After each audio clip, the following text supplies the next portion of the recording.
Yo, what's up, Noctiv? How the heck are you?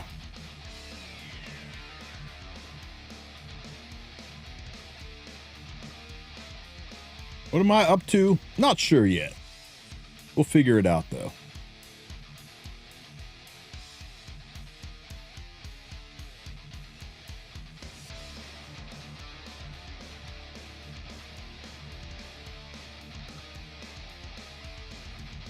What's up, Somya? Good to see you.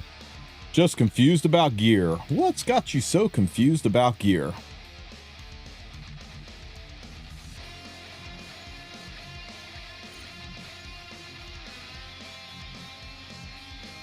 Gear is easy, man. You take the gear, you put it on the units. Easy game. You're new to this game. Rip your free time, my friend. Welcome to the game and rip your free time. Gabe's a little more respectful from free time. Give me a spark. Give me a tags book. Didn't want a tags book anyway. I'm using the paid gear for free Rin. It's okay, but she doesn't have the damage like yours does. My free Rin is my free Rin's kind of a war atrocity. Speaking of which, I need to put gear back. Thanks for reminding me.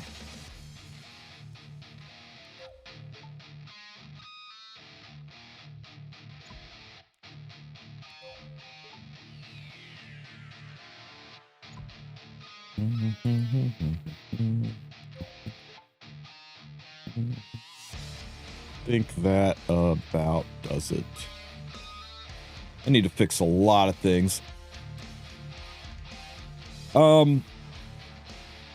Real quick primer for you, Noctiv. Real quick primer for you.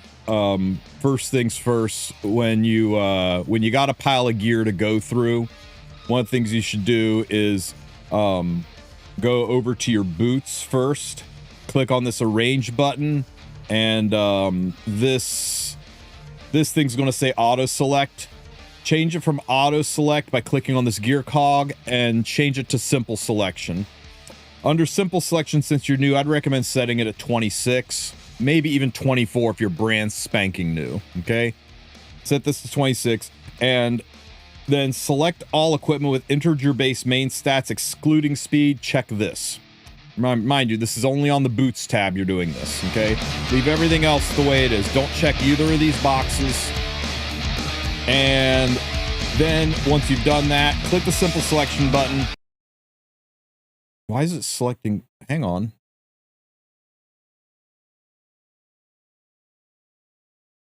Oh, God damn it. This is still broken. This is still broken. For fuck's sake, Smilegate. Why isn't this overriding this? Free Chris, thank you for the sub, buddy. Can I make a gear guide or did I already do it? I want to make a gear guide, but I really want to include this in the gear guide and it's still freaking not working right. Okay, you know what? We'll just...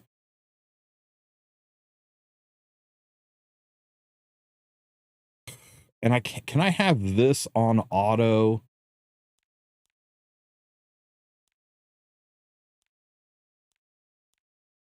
But have this on simple? Can't even do that. They're either all auto or all simple.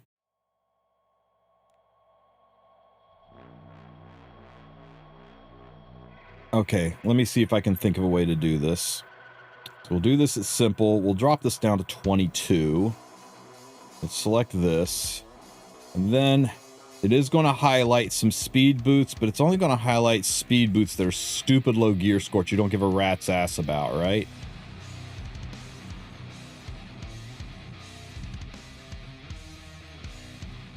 It's going to keep a lot. It's keeping the garbage ones you want it to sell.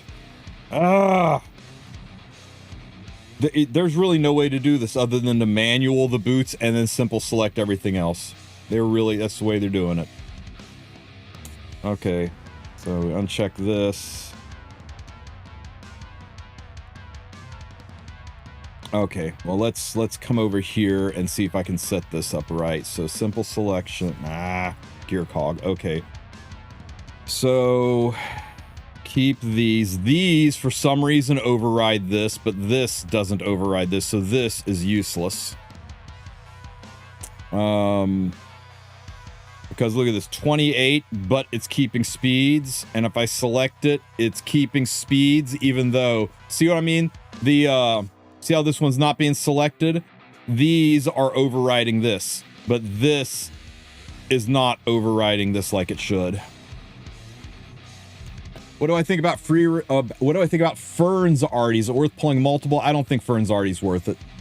I think you just get one. If you wind up with multiple, sure.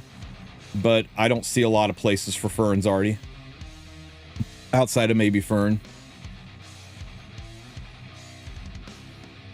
Okay, so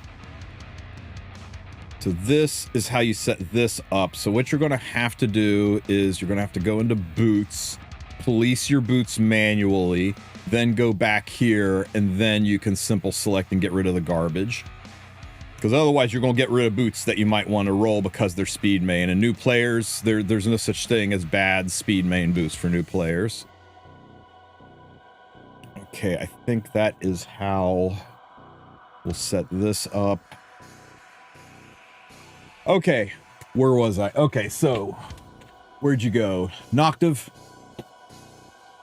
Real quick gear primer on how to handle managing your shit tons of gear you're getting from buff events and stuff. Go into your gear tab.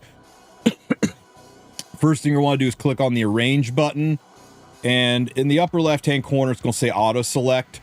Click on the gear cog and change that to simple selection, and this slider up here, you're going to want to slide this based on where you are in the game. This allows you to filter out the garbage gear score. If you are brand spanking new, I'd recommend setting it at 24. Once you've got about 500 pieces of plus 15 gear under your belt, usually about the 6 to 7 month mark, slide it up to 26 gear score. Now you can start being picky because you got enough gear to get your baseline units good, and you can start not wasting time with trash.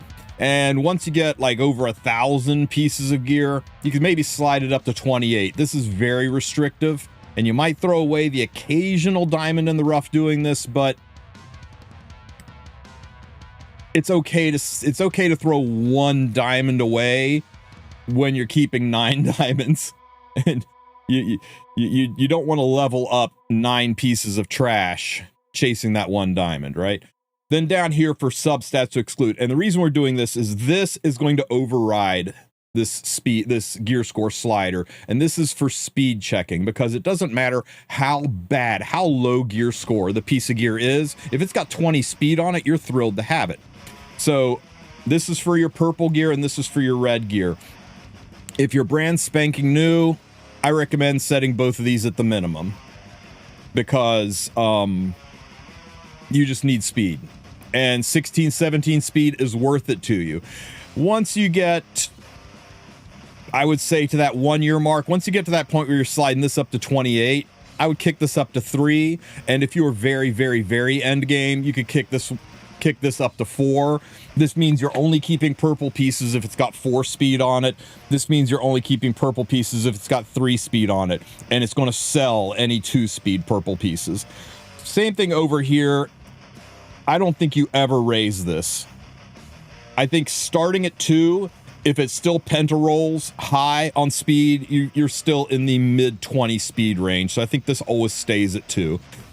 And never ever check this bottom box. This bottom box is broken. It's ideally supposed to do what these speed sets do. It's supposed to override the main stats, so you can use this on the boot screen, but it doesn't. The gear score overrides this, so it doesn't work, and you can just ignore it, because as much as we asked for them to add this, they added it, and they didn't add it in a functional way. So if you check this, you'll be surprised at how many things you're selling. First of all, this will override this. So this is going to go, oh, it's got flat defense main and 4 speed over here. It's going to sell it. It'll sell your 5 speed epic because it's got a flat defense main. So make sure you don't check this box. It's absolute gutter trash, and hopefully Smilegate fixes it down the road. Now that you've got that set up and you're ready to go, now when you click simple selection, it's going to highlight everything that doesn't meet our settings, right? We said it has to have speed on it or be 28 gear score and higher.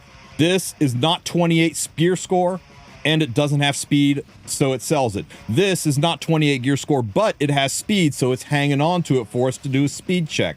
Same thing here. It's not 28 gear score, but it has speed, so it's hanging on to it for us to speed check. This one right here is got 5 speed on it and 39 gear score. Holy crap. That's pretty crazy. I can't wait to roll that. But remember when I said speed main stat is a little bit of a problem here, right? This is not 28 gear score, and it does not have a speed substat, so it's trying to sell it, but it's a speed main stat boot, and you kind of want to hang on to speed main stat boots. And for those of you who think I was wrong, if I select this and tell it to hang on to it and do simple selection, it's still highlighting it because the 24 gear score is overriding that selection. Bad news all around. So what you need to do is before you do this, before you hit simple selection, you got to cancel out, is you got to manually go over to the boot tab and you got to manually police your speed main stat boots. Easiest to do by clicking the acquisition button, changing the main stat to speed, and seeing what you got and going through it. I've only got 3 boots here to look at and decide if I want to level these. This one is a revival set. It does have HP on it. The effect, this is kind of bad, but you know what? Even though it's a low roll in HP, I'm going to give it a chance to just, maybe it's going to hit all into HP. Nice thing about red gear is there's always a chance, and it doesn't cost a lot of charms to test something out. So let's just nudge it up to +6. I always go +6 when I'm checking red gear. So this is like speed checking, except in this case, I'm health checking. It's gotta really hit high on health for me to go forward. 5 is not high in health. Your range on HP is 4 to 8. So this is technically 1 better than minimum into a minimum roll. It kind of looks like purple gear. Now, if I was desperate for revival gear, I might be like, you know what? This is tanky gear. This is sets that I'm using on units like Ruel and Ras. So, you know, maybe I want to keep going because it's tanky, but it's not impressive. I think I can do better. I think I deserve better. And it suddenly costs 100,000 gold and takes a bunch of charms to go to +9. God forbid I want to go to +12, it takes 300,000 gold. I want to go to +15, it takes 600,000 gold. Each level takes double the amount of gold as the level before and double the amount of charms as the level before. So checking things to +6 and even +9 is not very expensive. But once you go to +12 and +15, it gets very expensive.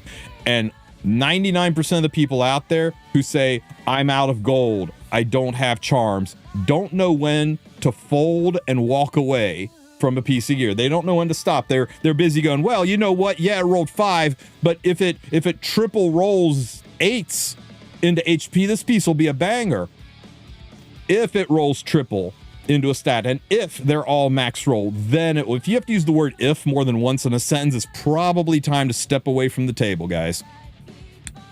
This piece right here is a riposte set. Let's take a look at this. Now, riposte set.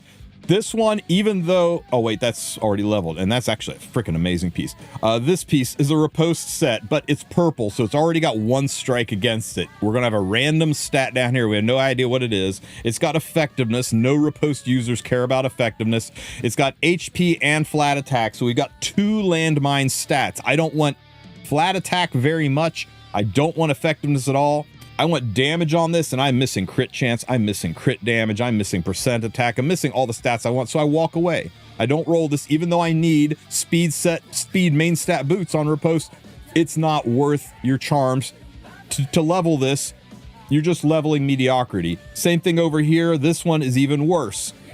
It's a damage set. It's a DPS set. It's a set that's all about countering and doing damage, and it is loaded with things that don't do damage. So this one's another one to walk away from. So now that I've checked out my boots and I can see there's nothing, I've satisfied all my conditions. I checked the 1 boot that was interesting. Now I can go back to the main button over here. Clear that out. I can go back to the main tab here. I can click arrange. I can click simple selection, and bam, it's highlighted all of the garbage for me. And I can just sell or extract.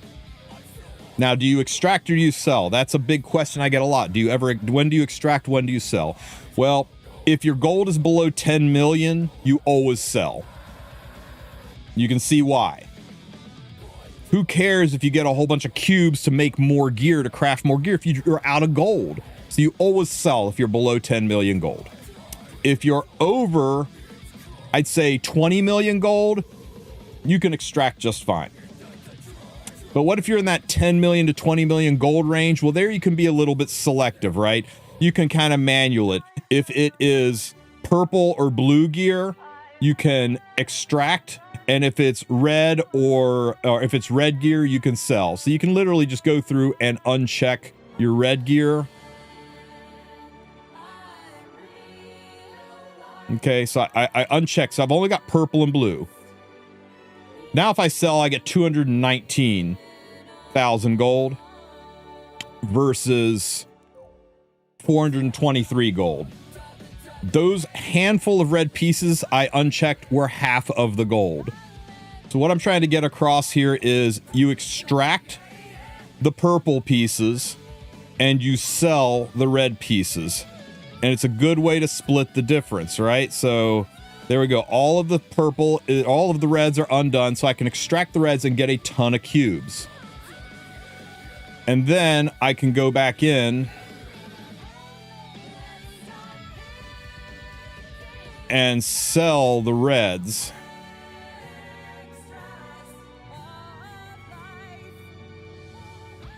And did I miss a red? And still get close to 200k gold. Here's why, guys. If you extract a purple, you get 9 cubes. If you extract a red, you get 12 cubes. It's only 3 more cubes for extraction versus selling. That's 88 gear. Bad example. Extract. You get 10 cubes. It's only 1 more cube, selling versus extracting. Savvy? You sell a purple, or you extract a purple, 9. You extract a red, 10. So it's only 10% better to extract red. But if you sell a purple, you get 15k gold. If you sell a red, you get 25k gold. Significantly more gold from red than from purple. So if you're kind of in that weird threshold of that 10 million to 20 million range, and you really want to min-max it, you extract your purples for your 9s, you sell your reds for 25k gold. That way you get good gold from the things that are worth good gold, and you get good cubes from the things that are worth good cubes, and you grow both. Now, of course, once you have got more cubes than you know what to do with, then you only sell.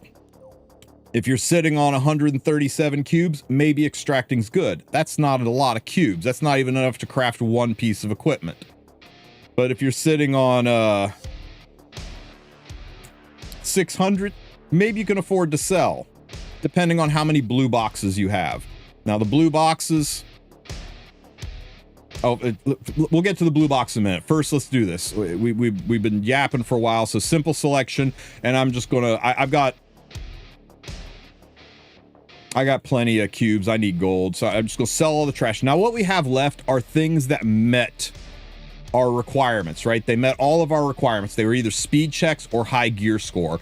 And now we've sifted through all of the garbage inventory, and we can actually look at what we have and decide what we're going to do with it. Now, this piece didn't meet our gear score requirement. It's only 25 gear score, but it had a speed substat on it. So now we get to speed check it. So you want to take... Let me get off this screen. I want to take this piece and enhance it. Now, how to speed check? Speed checking is simple. If it's got a speed substat on it, it could potentially be a zoomy fast piece. So we're going to go ahead and level this. We're looking for a quad roll of speed.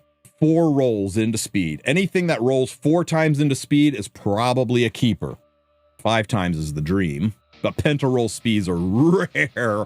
Most people only get a handful of those on a couple of those on their account a year, unless you're stupid lucky. But since we're looking for a quad roll, if our first roll misses speed, we are still going to roll again because it's still potential for 4 rolls to go into speed. So with red gear, you always go to +6 because, as I like to say, you forgive 1 roll. We can have 1 roll not go into speed as long as the other 4 go into speed. So we're going to +6 it. You take it to +6. It's only 67,000 gold to check it.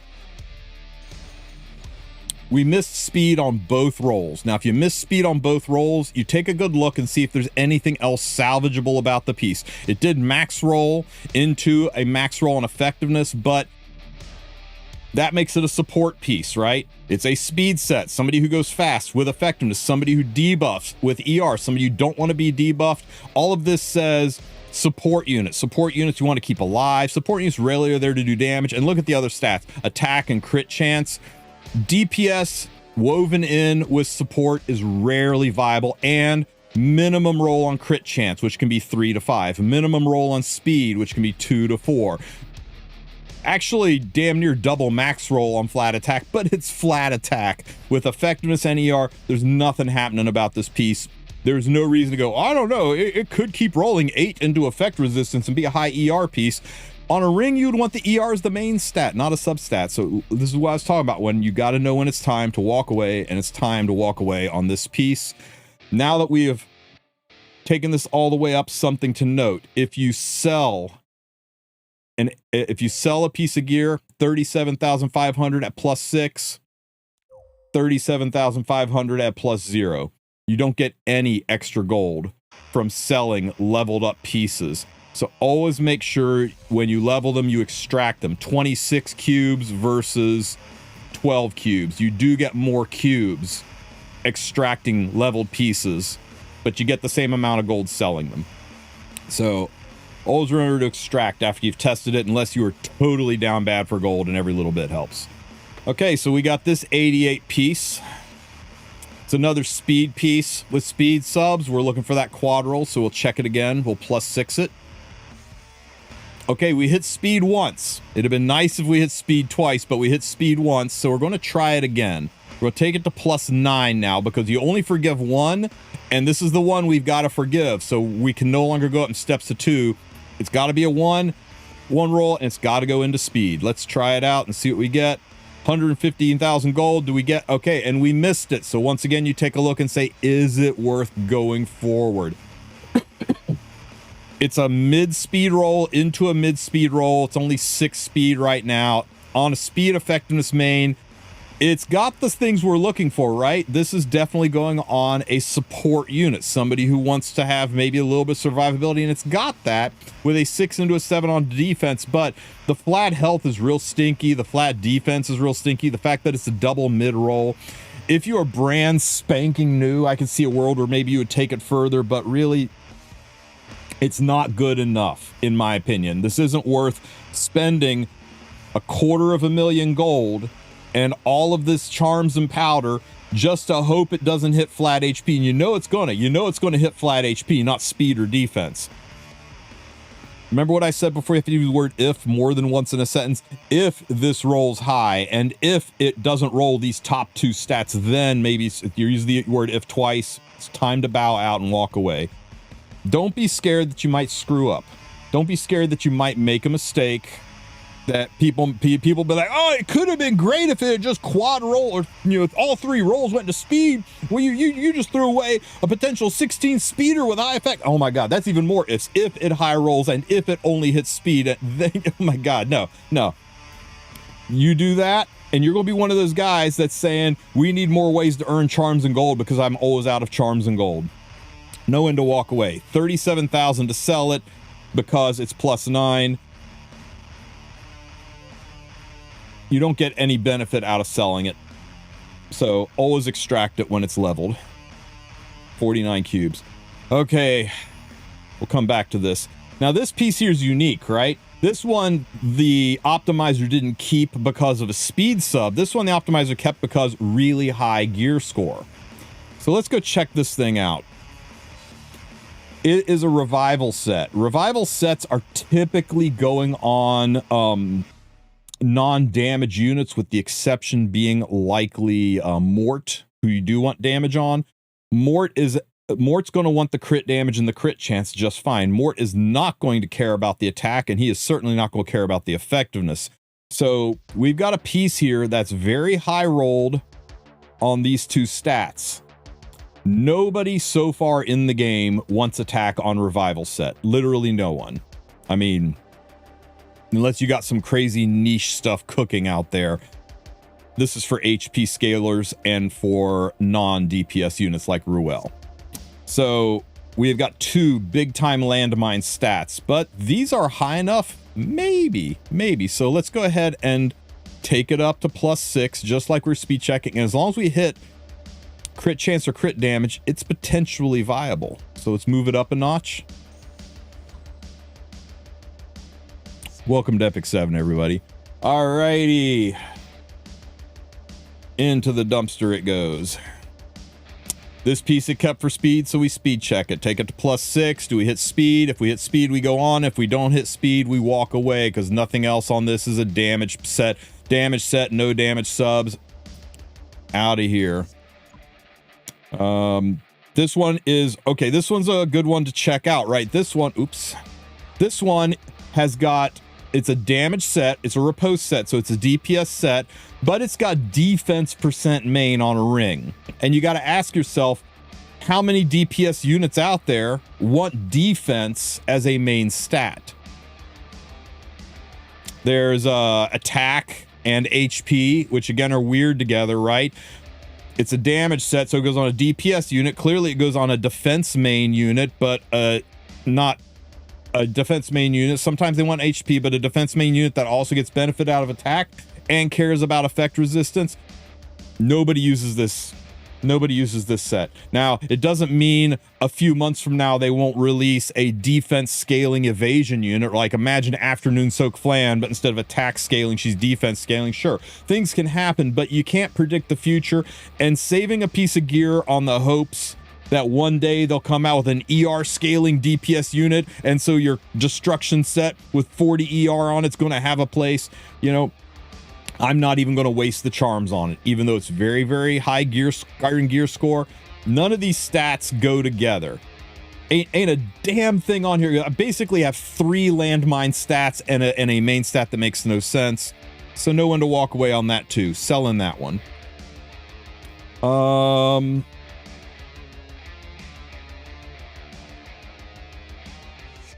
Here we go. 100. Look, check out these boots. Check out these boots. Isn't this beautiful, man? Crit chance and crit damage on a revival set with some defense on it. I could change the ER to maybe HP and more. Oh, wait, it's attack main stat. Oh my God, get me out. Get me out. Nobody wants flat attack main. Nobody wants flat HP main. Nobody wants flat defense main. There'll be a handful of people out there be like, no, Tristen, really, flat defense is better on some thieves, but not as a main stat. You can universally say on rings, necks, and boots, if it's got flat attack, flat HP, or flat defense, it's instant sell unless you're speed checking. So let's just go ahead and get rid of that stuff right now. Where'd they go? Flat attack on a necklace. No. Flat attack on boots. No. Just get them right off your screen. I think that was it. I don't see any other flats to get rid of, so I'm just gonna sell those because it's not even worth it. I mean, unless you're speed checking, sure. Here's a speed check. Attack main with an attack sub, and you know what? The defense is not so bad on a repose set. It's kind of stinky. There's no crit damage, but I could change this effect rest to crit damage, but it's also a speed check. So let's go ahead and take it up. This could be a good Afternoon Soak Flan piece, but mostly we're speed checking. Yeah, you know what? It's not a good piece anymore. Time to dip out. And I know you're like, but it rolled attack into attack. You want attack into attack. Not without crit damage. Not without these other stats. This was a me to add me stat, and there's too much risk now. There's too much risk that now it's going to go into speed, which I don't want for Flan that much. It's going to go into effect res, which I don't want for Flan at all. I'm walking away from this piece. I'm not wasting my gold chasing the slight potential. And that really is the crux of gear rolling is minimizing your risk. Taking a look at it, doing some risk assessment calculations in your head and asking yourself, is it okay to try going up a level? Is it worth the extreme amount of gold it's going to cost to go up a level versus the chance of reward? And you got to balance that risk versus reward. And if the reward is high enough, the risk is worth it to you. But people that are bad at risk reward assessments are going to be like, I don't know, man, this thing rolled into effectiveness, but if I keep rolling HP, it might be good. And then they wind up with more effectiveness and it's garbage. And now they're out of resources and their business went out of business. So always kind of, gauge your risk versus reward. Now, this otherworldly gear is a real pisser because holy crap, it can go either direction. Look at this piece, right? 30 gear score. Otherworldly can only roll high. Of course we roll this, right?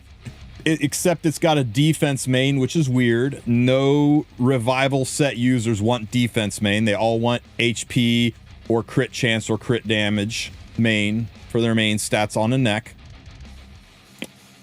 It's got ER on it, which could be good on a revival unit. It's got attack. No units in the game use attack.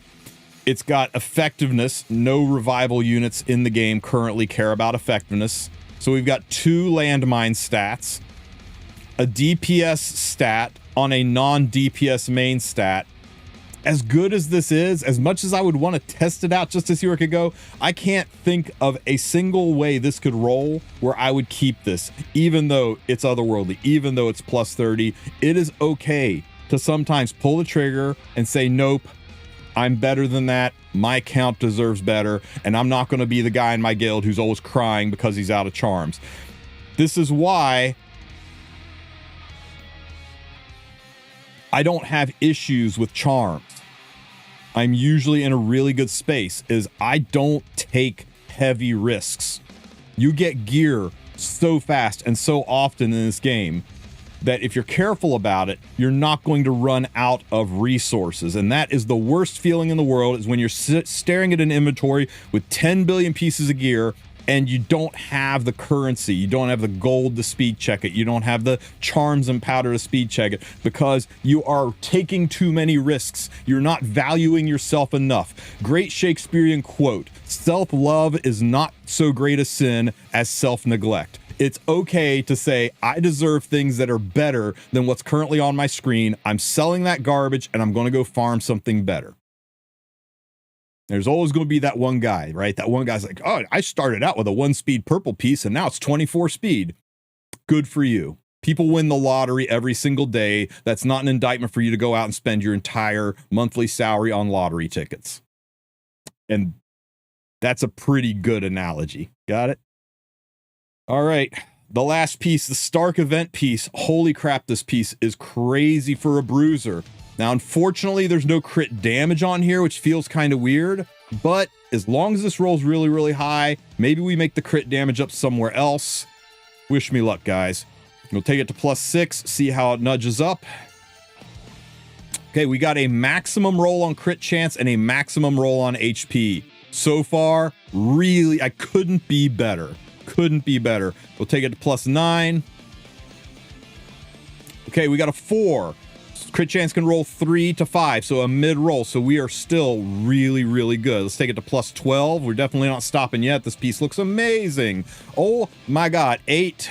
So that was a 6. We got a 6 into health. Health can roll anywhere from 4 to 8, so we nailed it right in the middle. So we went max roll, mid roll, mid roll. We're still way above average. Let's go ahead and take it up to +15. This is worth the 172,000 silver or gold.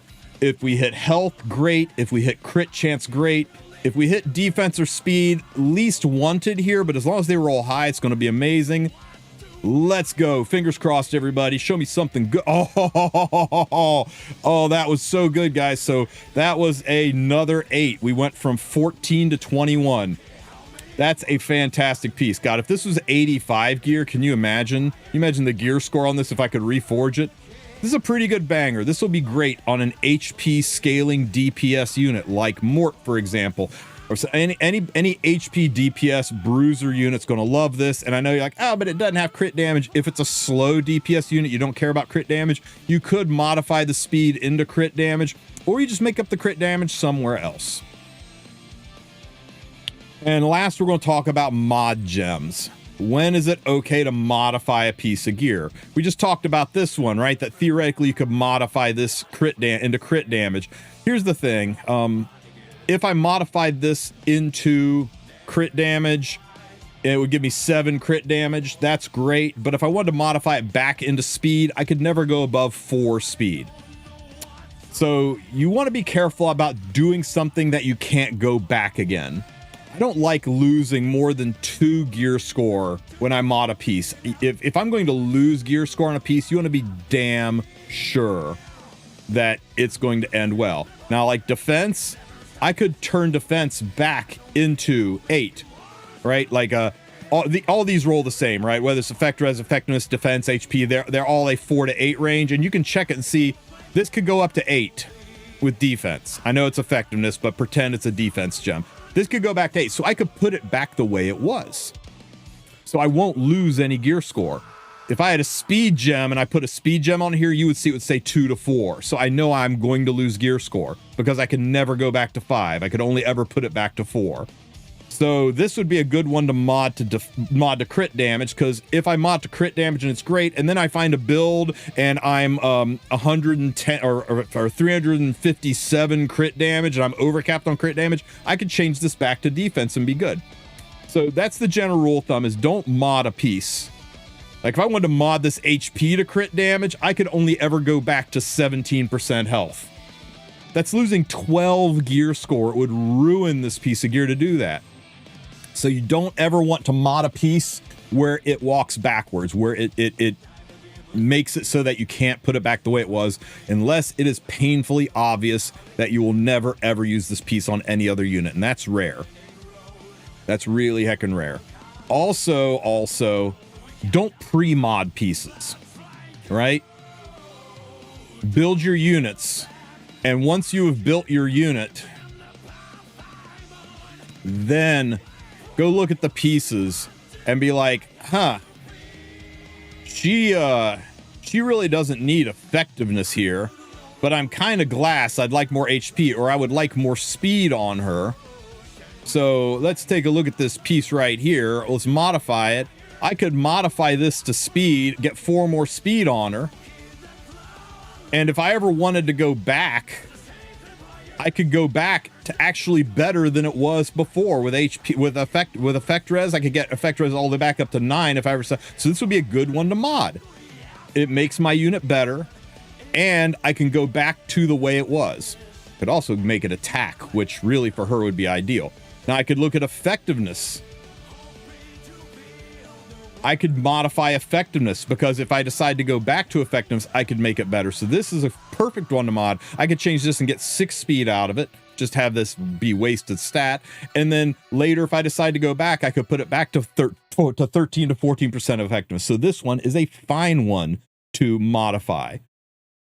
But crit damage, I could only ever go back to 11%. There's no way back. If I decide to make this the speed, and then I decide I want to crit damage again, there's no going home again. I'll only ever be able to get this to 11. I've permanently lost 2 points in crit damage, potentially. So this is not a good stat to modify. Crit chance. I mean, I could get 11 speed on this crit chance, right? That's better than 6. But if I ever decided I needed to be crit chance again, I could only go to 14. I will permanently lose 6 crit chance on this piece. So this is a terrible piece to modify, because there's no going back again. So that's what you always got to ask yourself, is if going back is going to make it worse, is there really no chance anyone else would ever use this with that stat? So that's what you always want to ask yourself before you modify pieces, is can you go back? And would you ever potentially go back? As for resetting a piece of gear, these things are a giant freaking scam, and I hate them. but you only reset a piece of gear, one, if there are no real landmine stats. And by a landmine stat, I mean you look at this and go, yeah, if this rolls perfect max roll crit chance and crit damage, right? Max starting stats 5 and 7. So this is a great starting piece of gear. But it's got effect and effect res, and nobody in their right mind wants effectiveness and effect res on their rage set, right? You want attack down here and maybe even speed or some HP.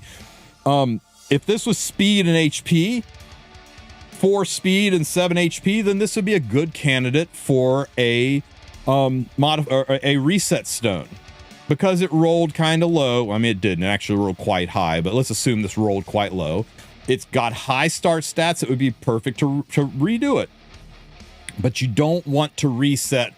I've seen people that like go, oh, it's got 5 speed on it, right? Oh, this you didn't hit speed a single time on this. You should reset it, man. You want to go chase those 5 speeders? No, you don't reset chasing a single stat. You don't even reset chasing 2 stats. I even try to steer away from resetting chasing 3 stats. If there's a landmine stat in there, you're going to spend 500,000 gold resetting the piece. And after you spent 500,000 gold resetting the piece, you're then going to level that piece up. And let me go grab a piece of gear. Hang on.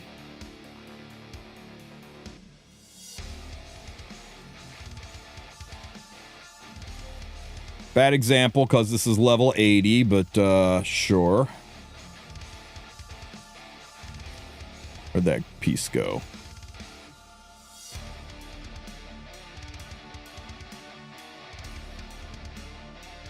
Oh shit, I had an 85 in here all along. Okay.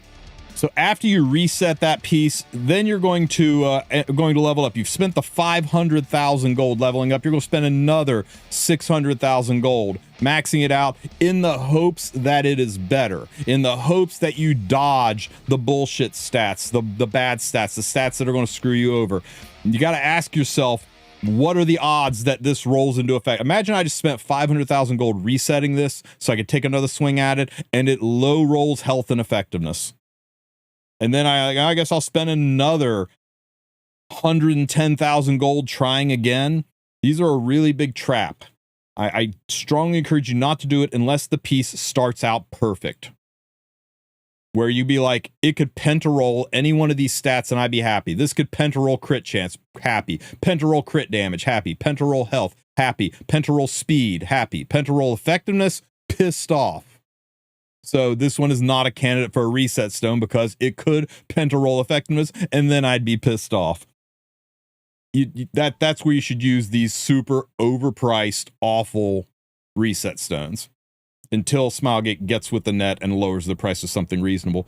Speaking of which, let's roll this piece. I didn't even know I had this piece. Up top, up top, up top. Ooh, see what I mean? Minimum roll on crit damage and then into effectiveness. How pissed off would I be if I just spent 500,000 gold resetting this piece and this is my result? But now I'm invested in the money, so I go ahead and go up a level, even though I really shouldn't because it min rolled and then hit the landmine stat. So I go ahead and go up again. I spent another 32,000 gold. Okay, it actually hit good. So now I'm baited into going further because it might stay up top. This might be a mort piece. Oh, you know what? Okay, it's definitely a mort piece. I'm baited further in. I go deeper in, and now I've spent 110,000 gold having reset this piece to roll it, and I look at it and go, wow, this is terrible. This is not usable on anybody. Well, I guess I could spend another 500,000 gold and try again and hope that it doesn't do the exact same damn thing. Be really, really careful with reset stones. They are terrible for your, all right, that was not the same piece, but they're terrible for your gold economy and your charm economy. All the charms you just wasted, all the gold you just wasted. Be really, really careful with that.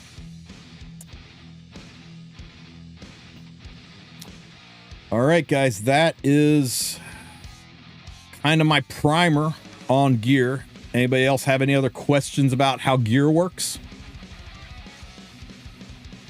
Now, as to what gear goes on what units and what gear sets you should focus on, that's a whole different topic for another time, but that is my basics on how to roll gear, how to use mod gems, how to use reset stones, how to speed check, what to chase pieces. If you follow these steps, you should be able to seed yourself with a decent amount of gear and do all kinds of good stuff.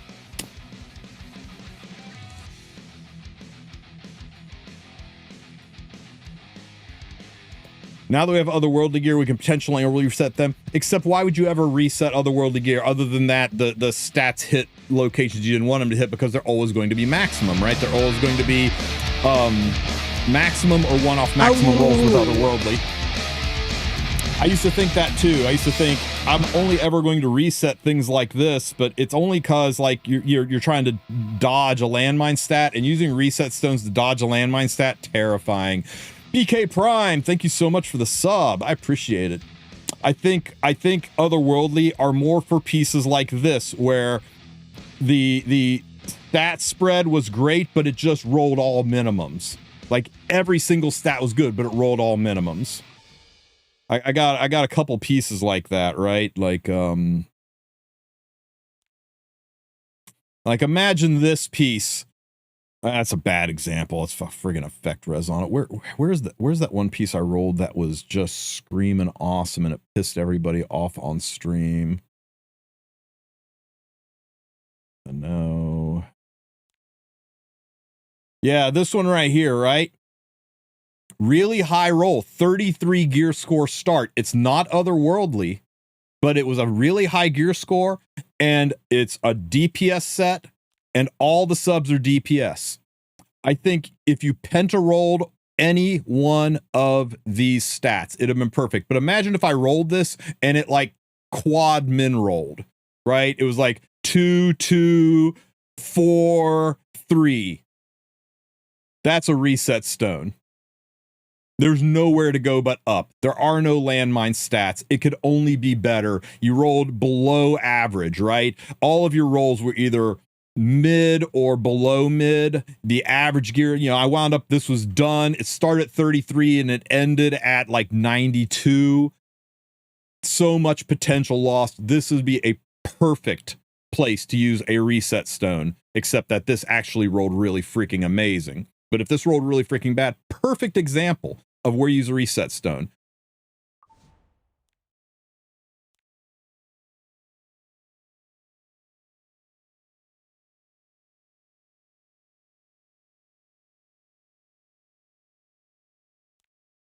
Perfect example of where you could use a reset stone, except this wasn't crit damage initially. This was effectiveness initially. And I got lucky. I dodged effectiveness and I changed it to crit damage. But if this was really high at the start, and if it hit effectiveness and then rolled low, and I decide to use a reset stone, I'm just praying that doesn't turn around and quad roll effectiveness. And I'm telling you, nothing is a magnet to the bullshit landmine stat like using a reset stone. So be really careful with that. Really careful with using reset stones on pieces that have landmine stats.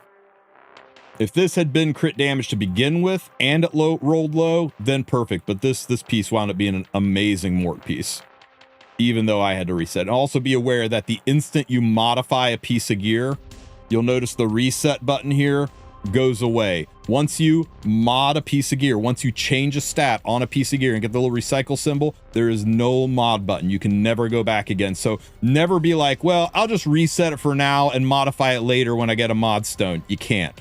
Once you mod it, you can't reset it. So be aware of that. All right, guys. Any other questions before I wrap this up?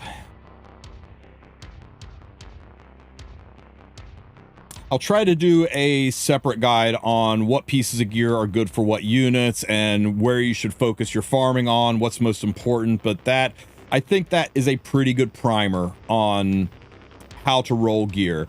I know it's a lot. I know it's like trying to teach somebody how to use Excel or Photoshop in a 10-minute video. It's a lot to cover and it's daunting. My best advice to you is to get into a good guild with an active Discord and then just ping your guild in your general chat and say, guys, relatively new here, I'm going to be chilling out in voice chat, rolling gear. So would one of you guys mind jumping into voice chat with me and letting me know, like, if I should continue or stop, trying to get a feel for it, trying to learn me to swim over here, and I'd love a second set of eyes. And if that's not possible, you can always post in your guild chat, hey, I got this to +12. Hey guys, I just rolled this piece of gear. Should I take it further or stop? Stop! Why should I stop? Because effectiveness sucks on riposte set. Oh, now I learned a thing. And you can kind of use that to move forward a little bit. And eventually you'll get good at Photoshop. You'll be a master at Excel. You'll be helping other people out. You'll be the guy answering those questions. Because it really just is a do it over and over again and accept the fact that you're going to screw up. You're going to make mistakes. Short of accidentally selling a 20 speed piece of gear, it's really damn impossible to make a mistake so bad it's account ending. Don't be sitting here staring and be like, I'm too scared I might sell something that's good. Well, you're going to. You're going to. The number of times I've sold a piece of gear and my chat is flipping balls because they're like, yeah, that could have been so good on so-and-so. I'm like, oh shit, you're right. That would have been good on so-and-so, but that's okay. You make mistakes, you move on, you farm new pieces of gear. It's going to happen. You can't be paralyzed by fear at making a mistake, or you're never going to progress and learn. Mistakes are fine if you learn from them. That's the fundamental basis of human evolution. We get better by making mistakes and learning from them, so that's okay. Go ahead and take a swing. Hang out, as the title says. Hey Loki, welcome, welcome, welcome. Okay, that's it. That's my gear guide. If you have any questions, ask them in the comments section. Don't forget to like and subscribe, and I'll catch you in the next one. Thanks for randomly making a gear video that I've been promising to make for years. I did not expect that to flow so well, but I think you guys seemed like you were queuing in on pretty good. Where do you farm charms?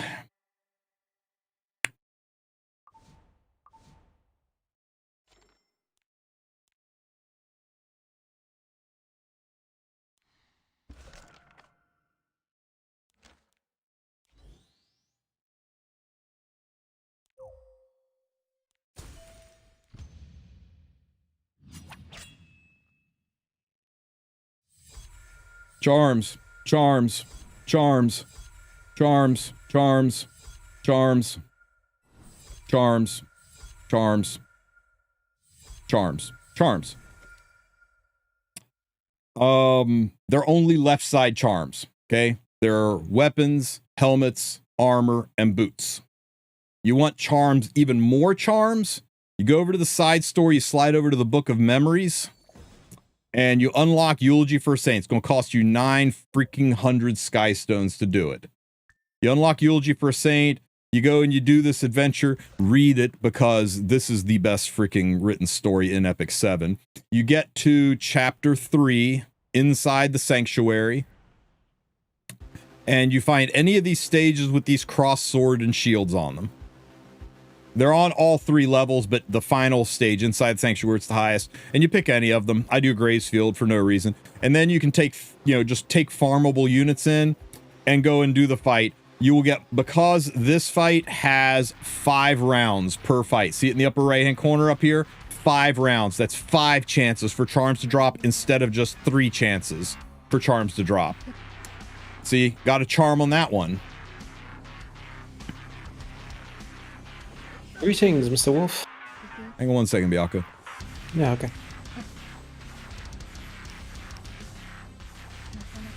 You also are going to get this trash gear when you do this. Surely I got to see it. Level 15 helmet.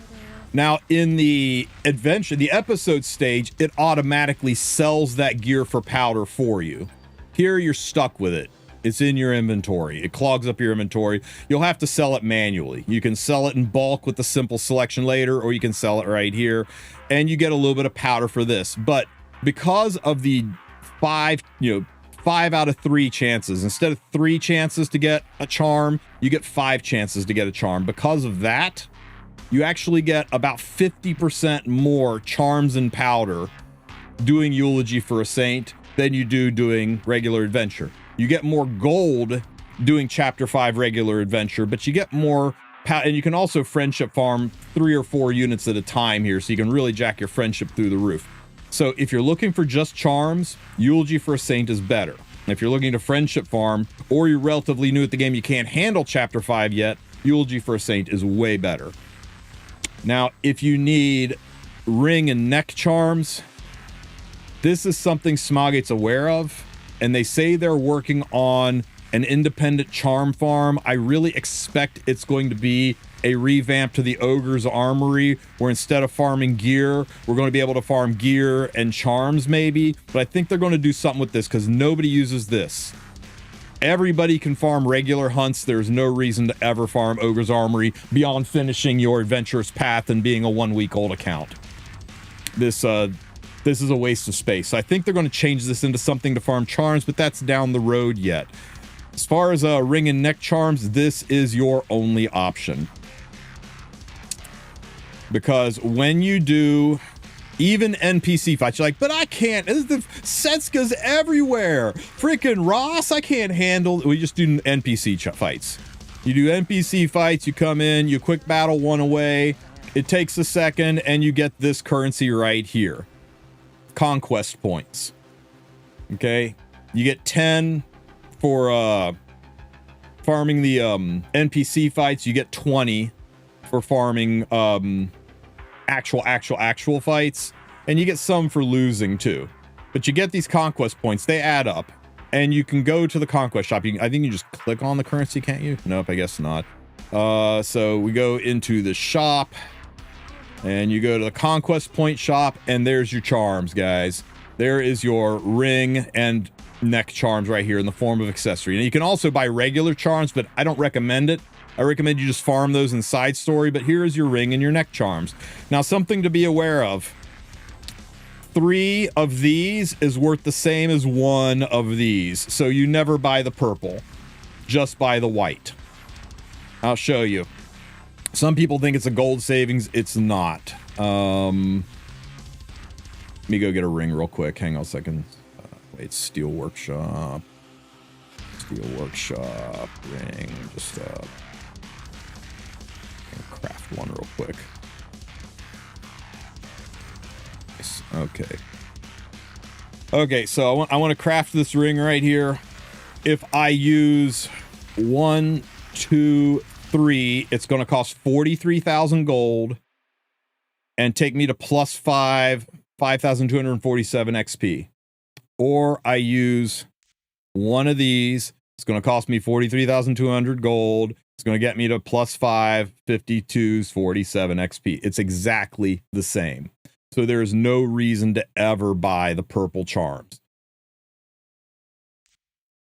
Just buy the white ones. They cost the same to buy. So that's where you get your charms. And you're like, that's not good enough. That's what the community's been saying for a while now. We need more ways to get charms. And that's it. I mean, outside of just the occasional, event login drops, things like that, you get them from doing arena. Now there's 2 other places to get charms, and I strongly recommend them. One is the Sanctuary Heart of Orbis. A lot of people chase the gear. I think the Leafs are more important. With the Leafs, you can farm adventure, you can farm Eulogy for a Saint. The Leafs are not just Leafs, the Leafs are gold, the Leafs are gear, the Leafs are charms, the Leafs are reforge mats, the Leafs are AP, the Leafs are runes.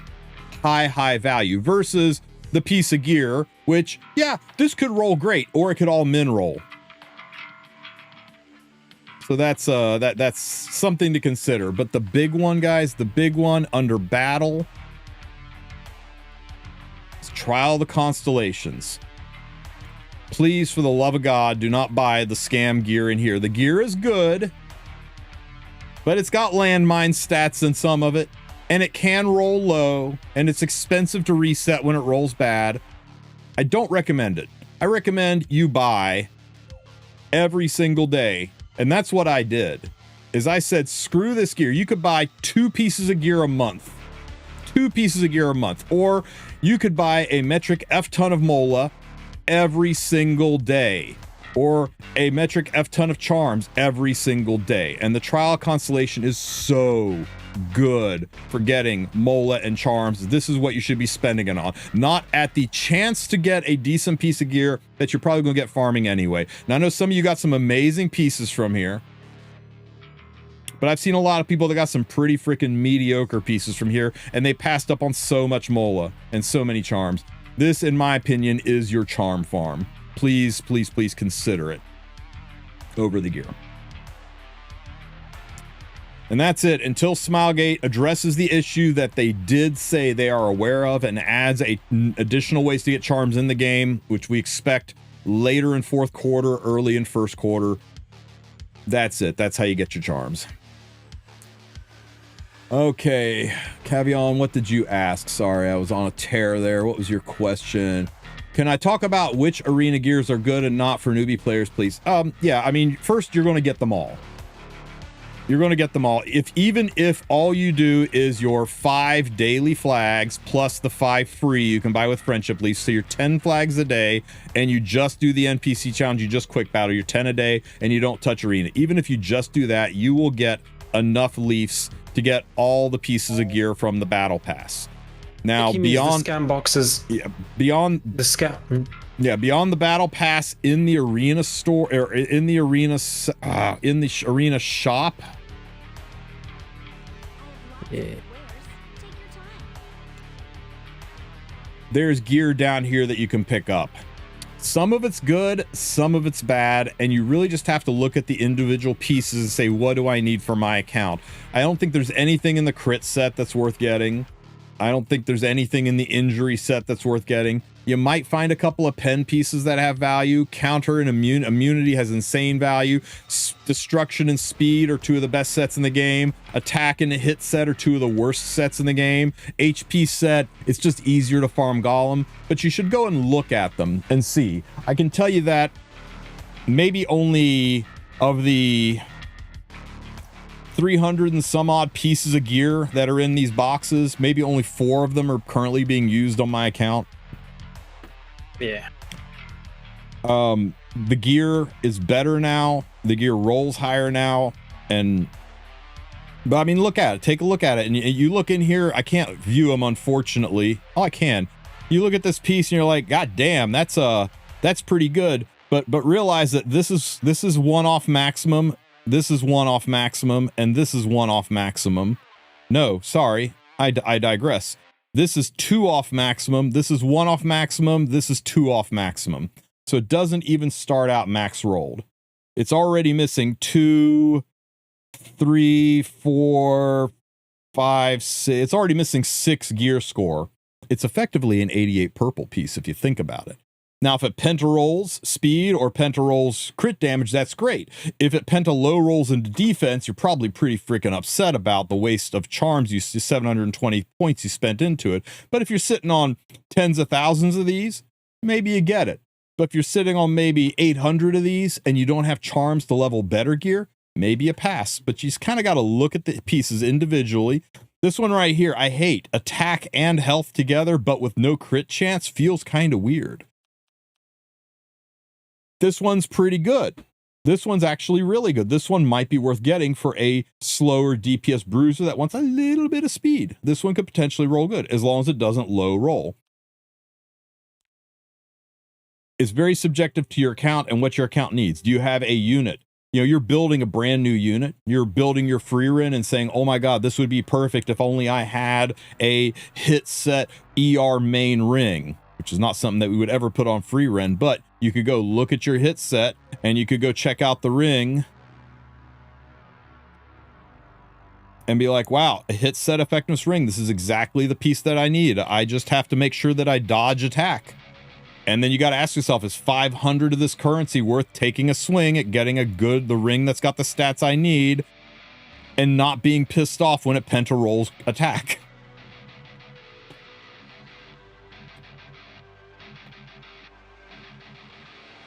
How can I didn't buy them all, Beardy. I got them because I've been playing the game since the start, and they were all part of the gear that was available. And at the time, back in the day, it was really good value. So I just got them because I was around at that time. I most certainly didn't go to the shop and spend coin on any of those. They were just in there. Or the ones that I did spend currency on, they were, you know, back in 2018, that was some serious fucking gear. In 2025, not so much, right? Okay, let me see if I missed anything. PSA, don't forget to pick up the Heart of Orbis tomorrow. Correct. Tomorrow is the last day to cleanse taints in the Heart of Orbis. I have a question in building Ross. What is better, Destro or Reversal? In my opinion, Destro significantly, but some people are trying Reversal and having some tech picks on it. But I like my damage deals to do damage. That's why I got Jesus Ross put together like this. Let's see. Quick question, guys. Is it worth it to keep extra copy of Freerun, or should I just keep an extra copy for right now? Stick her in storage, and after a couple of weeks, then make the decision. Last thing you want to do is like fuse together your one and only copy and be like, wow, I got 3% crit chance, but now I can't do the fun new thing people are doing without changing my one and only Freerun. I really like having two of her. I like having a PvE and a PvP one, but the shine may wear off on that. But at least I got the option, so hang on to her for a bit. Just stuff her in the waiting room for now, and you can always use slates on her down the road. You get a couple slates a month, or a couple slates every quarter, so you can always slate her up if need be. But yeah, I don't like doing things that can't be undone. Should a new player farm Otherworldly or regular hunts? Otherworldly. For Galaxy coins between Luna, Empyrean, Ilanov.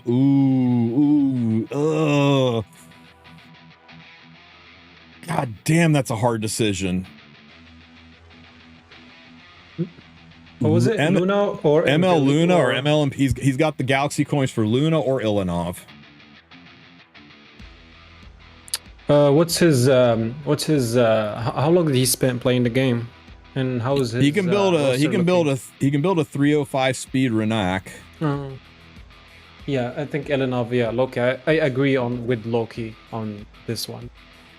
Is Loki saying Ilanov? Yeah. Ilanov is safer, Luna requires more gear.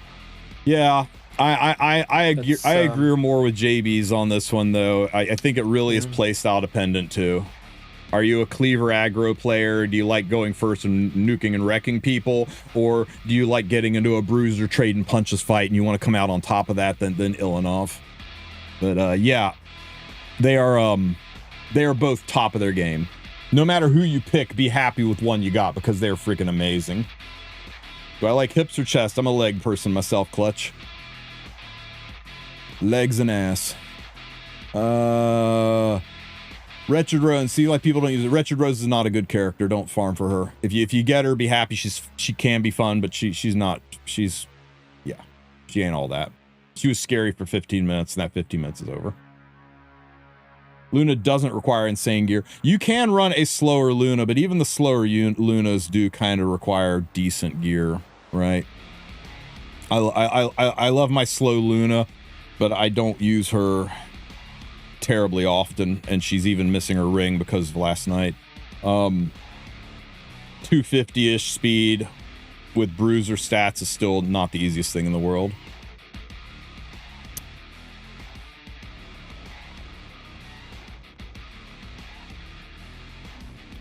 I think Luna, I don't know.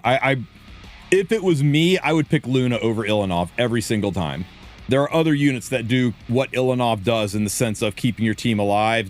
They don't do what she does, but her entire purpose is keep your team from dying, and there's other ways to do that. Nobody does what Luna does. Some people do single target what Luna does, but nobody does what Luna does. And I think I get way more use out of her, even though I use Ilanov more than I use Luna. The things that I use Luna for, only Luna can do. The things I use Ilanov for, I could probably in a pinch use other units. Even freaking Eaton. Little Queen or Maid? I would build Maid. Maid's much easier to build than Little Queen. I got mine on a counter set. I think people are really undervaluing Maid. I think she's the winner of the balance patch. A lot of people are really preaching Little Queen Charlotte, and while she is really, really good, Maid's just insane right now. Hey, Tristen, is Stark's already good enough to keep multiple copies, or should I imprint? I've been imprinting because it's a warrior artifact, and there are so many warrior artifacts that do what Stark's artifact does. Let's assume you do keep multiple copies of it, right? So, where is it here? What are you going to do? You're going to do like a plus 24 and a plus 21? Or are you going to do a plus 27 and a plus 15?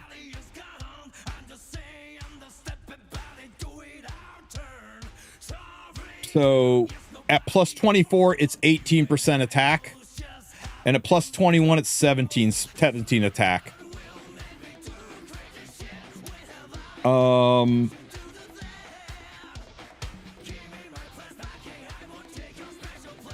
That is about 3% more attack than Merciless Glutton. 3% more attack than Merciless Glutton, and you lose the combat readiness perk of Merciless Glutton.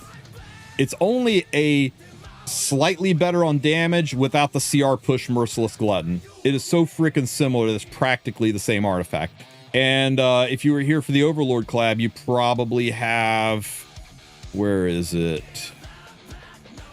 Pipit Lance, which is the exact same damage scaling. 16 at plus 18, 16 at plus 18. And this gives you some healing. This gives some lifesteal. This is just better Stark artifact. This is slightly lower damage, but with CR push Stark artifact. You got two artifacts that do the same thing as this. Then you've also got straight up damage boosting artifacts, like if you were around for the Guilty Gear collaboration, you've got... Where is it? There's Jacko's symbol. It's here somewhere.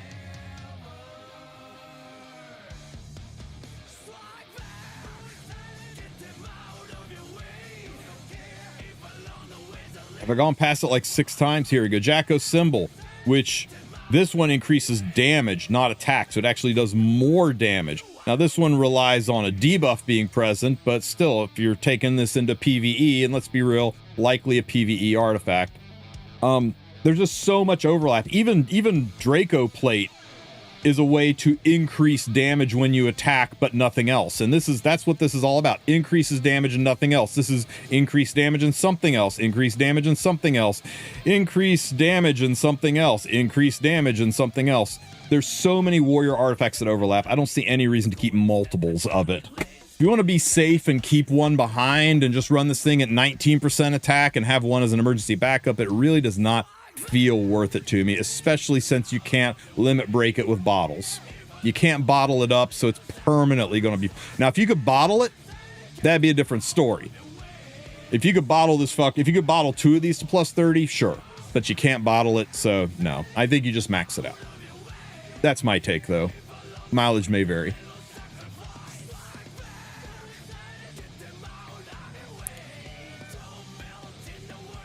What else do we got?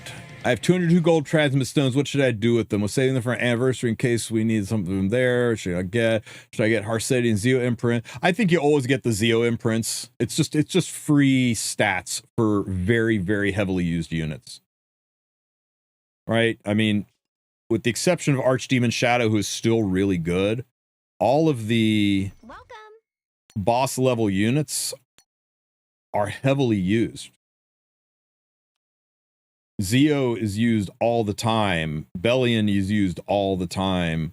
Harseti is used all the time. Strays is used all the time. Archdemon Shadow, not used that often, but still used. And it's free stats for top tier S and A tier units.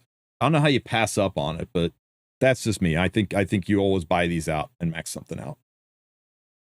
You can bottle the artifact? Ain't no way. I have a bottle. Don't I have a bottle? Why didn't it show my bottle?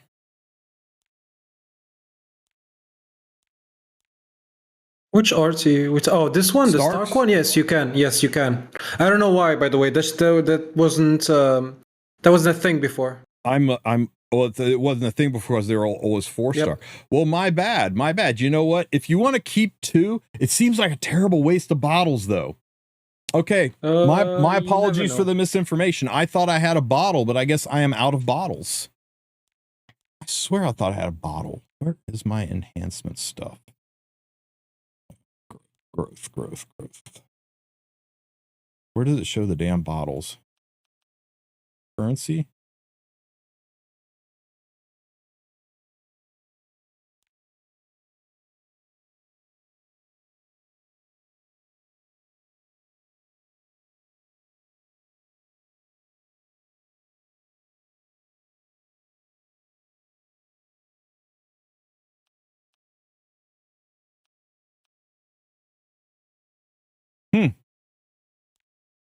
I used it on freaking Freeren's artifact. Yeah, That's right. I forgot all about it because I made 2 of them. I used up all my bottles.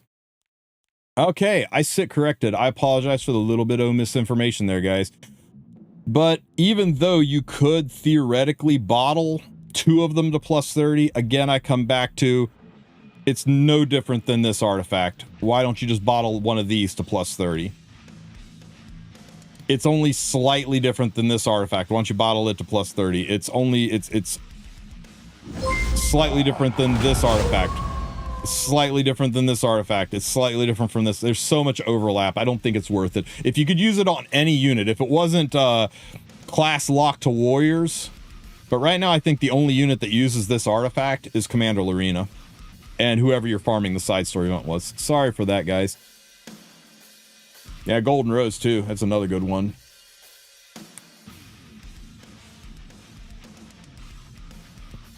It was after 7 years, I don't have a single HP ring on destruction set. You know why, Friedrich? You know why? Because you did the same thing I did. You went, okay, Destro, we need attack ring, and then suddenly like, oh wait, bruisers want this too. So yeah, not having, if you notice a flaw in your account like that, oops, wrong.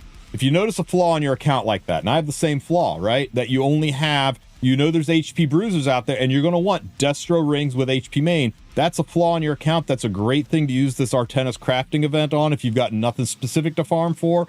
But more importantly, this is a perfect opportunity to use blue boxes. Now, we should have covered this in the crafting guide, right? There are these things called blue boxes, and they are better than farming. I know that I need HP percent Destro things. So let's just grab 9 of these things. We're going to slide over to the steel workshop. You're going to go down to this this bottom one here with the sword and shield equipment conversion. This is where you use blue boxes. And I'm going to grab those rings and I'm going to select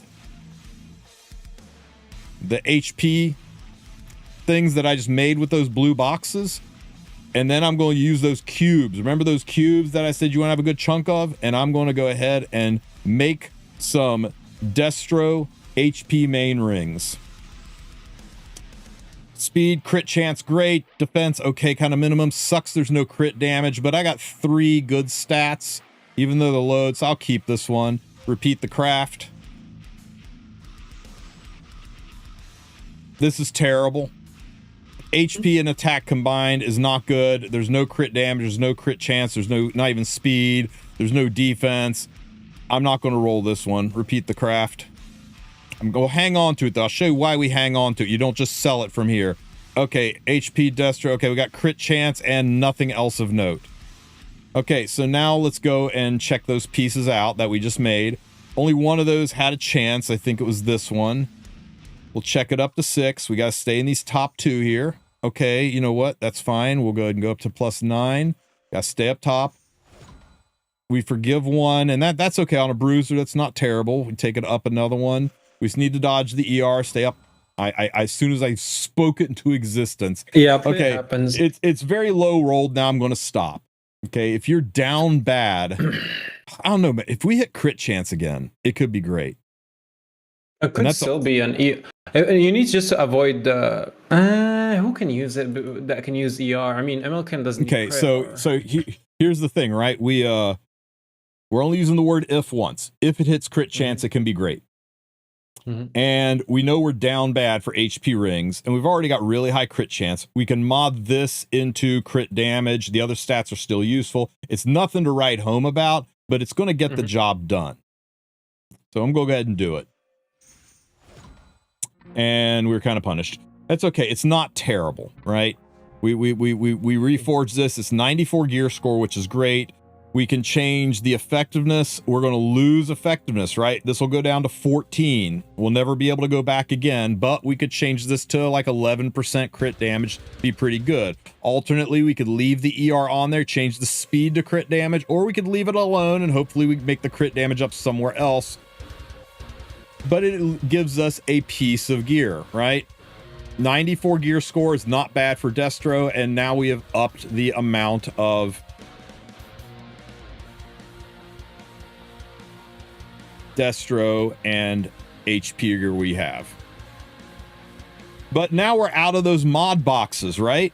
We can't make any more, and we got so many of those mod things left, but we're out of the cubes. Sorry, not the mod box, we're out of those cubes. We can't craft another piece.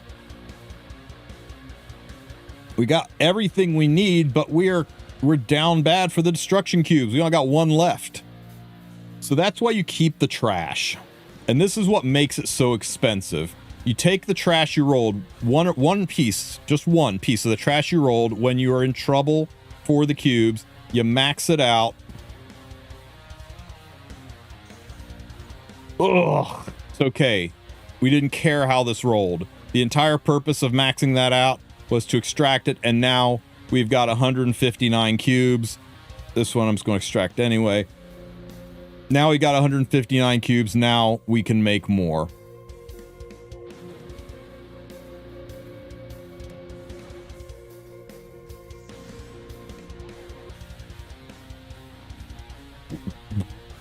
Threw up my mouth a little on that one. Show me something good. Show me crit chance, crit damage, HP speed, crit chance.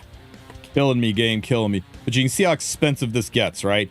Every craft is 80k gold, and the charms to level it, and the charms to get. But this lets you focus on a main stat and a set. It's very expensive. It'll rip through your gold charms quickly, but it's better than just farming hunts. Like after you do your hunts and stuff, you should be doing this.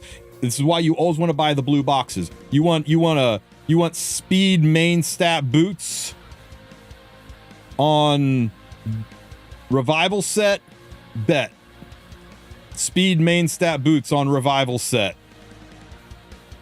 You need to farm some attack piece necks. You want Destro main stat. Destro main stat on pen set. Bet. Now you got them.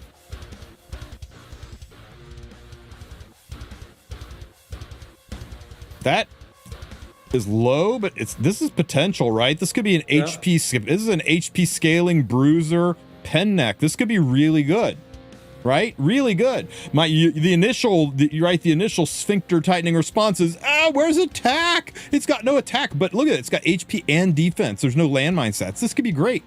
So you should be spending your blue boxes. If you look at your account and you're like me and you see blue boxes here that you haven't used, you're leaving money on the table. So go roll it. And no, reforging before or after, modifying before or after reforge has zero impact. It'll be the same result. There's no benefit to modding something at 85 and then leveling it to 90 versus leveling it to 90 and modding it exact same score. Zero difference. Some people thought there was initially, but there is not. Okay, let's roll that beautiful neck. +6. Okay, that's a min roll and a one-off min roll. Kind of stinky. Let's take it up one more. And another min roll. So we have triple min. Sorry, we've double min and one-off min. this is what I was talking about, is if you are looking to reset, this is actually one where it might be okay to reset, except it wasn't super high to begin with. But if the stats were really high to begin with, if this is like 30 and above, I might reset this one. Right now, it's just overall a disappointing piece, and I don't think I'm going to, I don't know, we did double roll crit. If it rolls really fucking high, it'll save it, but it's got to start rolling max. I think I'm out, guys. I'm out. It's too many, it's too below standard. It had some potential, but it's dead now. It died. So that's how the blue boxes work. Don't sleep on it. People come to me all the time. They're like, what should I farm? I don't know what to farm next. And one of the first things I ask them is, show me this screen. And it says like 187. I'm like, you farm Adventure or Eulogy for a Saint. Because what you need is gold and charms. Because these boxes are your current farm. And once you have enough gold and charms to get through all of these boxes, and all these boxes are gone, now you can start cut, because the gear you will get from this is so much better than what you'll get chasing hunts. This is your farm until you run out of gold or boxes, or of course you hit a reforge mat wall where you don't have enough reforge mats to plus 90 those things, and then you got to go do hunts and expeditions to get your manifestation stones. Don't sleep on those blue boxes. That's the best kept secret of the upper echelon of PvP players in this game, is how important those blue boxes are. Wander into Valky's chat and say, I've got 150 blue boxes. What do I do? God. And watch them turn like blood red. Like, are you kidding me? Use them. I still remember when I showed him my 300, bruh. Went on a rant for an hour.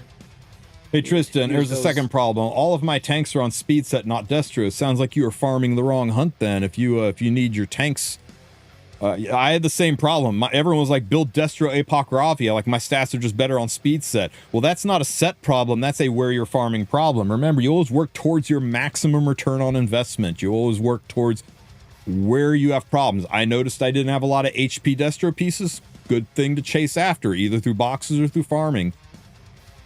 Does Stark want speed? Look,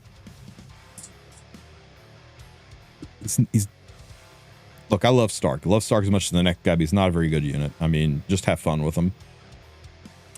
But no, I think he's a Destro set unit, Destro HP set. But nobody's playing Stark legitimately unless it's if you see people playing Stark, it's a labor of love. He's not bad. There are just way better options. Way better options. Terrible. He's bad, man. He's bad. Like, he's really, really bad. Can you tell me how people are doing Hall of Trials with Kayron instead of Wukong? You just want somebody that can lay down AoEs and has a really, really heavy-duty S3 nuke. Kayron, as long as he's wearing a buff, he does AoEs, and his S3 is a heavy-duty nuke. Yep. But other than that, he works exactly the same. Unless you're talking about ML Kayron. ML Kayron gives a counter buff and he replaces Charles, not Wukong. But you what about gears we convert doing? The gear you convert doing the Genesis Ross thing, there's no difference. Whether you do, you can do 375 level 9 ogre pieces, or you can do 30 level 85 plus 15 pieces. It costs the same amount of gold, and it costs the same amount of powder or charms to level the gear. Look, it works out to basically, Smilegate says, we need you to give us 20,000 powder and 30 million gold. It doesn't matter how you get there, but that's what they're effectively taking off your account by doing Genesis Ross. So there really is no advantage. Just speed check things to +9 and pitch them in the dumpster, and do it slowly over time. But yeah, there's no advantage to doing one over the other. I guess theoretically you could get more out of +15ing things, because that's more chances you get a good or great result, which reduces the, which gives you more power for less money. But yeah, I did a whole thing. Hang on one second. Okay. I did a whole freaking chart on it, and because I was going to make a video on the most efficient way to do that, and then I discovered, wow, there really is no most efficient way to do it. It's just no matter what you do, it's going to cost the same. And I can't seem to find that chart. But yeah, no functional advantage. Watch Hinogen. If anybody's going to make Stark work, it's Hino.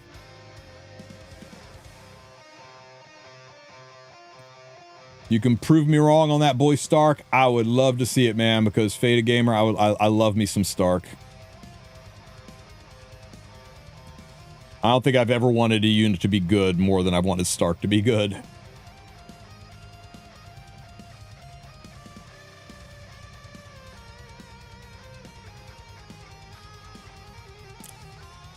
Do you recommend the shop gear for newbie who is willing to spend?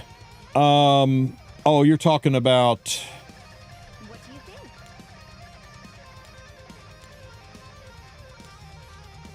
Talking about this? Ferns. Ferns gear's worth it. 17 speed on every single piece. Very, very, very good for a new player. Totally worth the $26. Or $18 if you use the Huawei. Use my app gallery thing. Totally worth it. If you're less than a year-old player, infinite value. If you're less than a 2-year-old player, still some value. And some late-game players might be like, you know, this would help some of my, like, you know, A-tier units. It's not going to change my S-tier units, but it should help some of my A-tier. Some I want to spend on it. I think it's really good. This gear, shit. There's like a couple Why of do good... they always coop the free units? Because they're free units. This gear, it's okay. It's all right. 88 gear score. I mean, if you are a new player, it's pretty good. It's a decent Destro set. Saying that this is good on free rent is one of the most wild takes ever, but I think in about 1 year of gameplay, you should have way better stuff than this. But if you look at it and be like, I don't know, man, that would totally get my Janua up and running, then do it. But I don't, like, on a 1 to 10 scale, this shit over here is like a 9, and this shit over here is like a 5. Just compare it to what you've got and decide, is this enough of a boost that 30 or 60 bucks is going to feel like money well spent? It's such a subjective question, right? Does do you know, are you upper middle class? Do you make a, you know, 200K a year and you're a brand new account? Way freaking more value than somebody who's living paycheck to paycheck and has been playing for 5 years, right? But yeah, I think the Fern gear is pretty, you know, it's definitely way better value. If you can only buy one, you get that one. Yeah, Friedrich, speed tuning in this Hall of Trials is rough. Is Fern single target? I believe no. Fern has an AoE. Fern has AoE. Yeah, we were talking about using a Rosidom.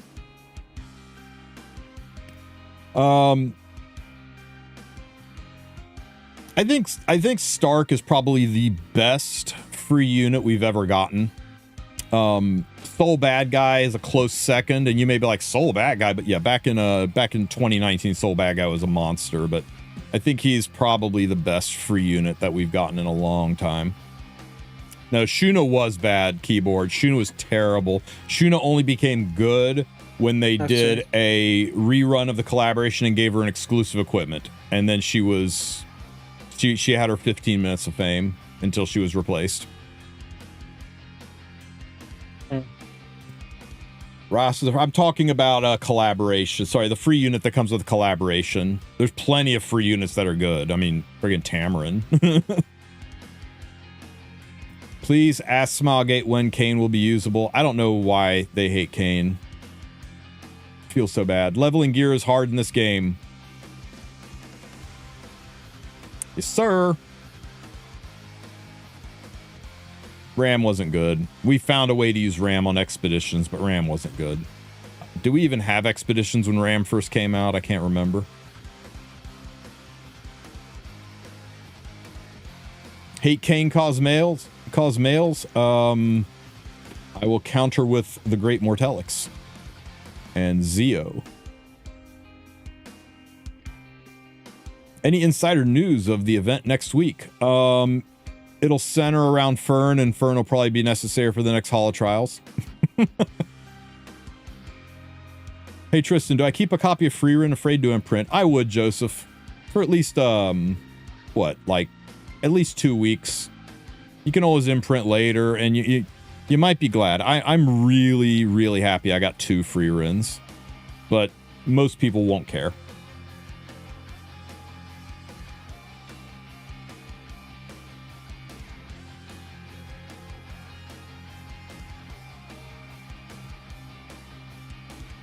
Ooh, Mort.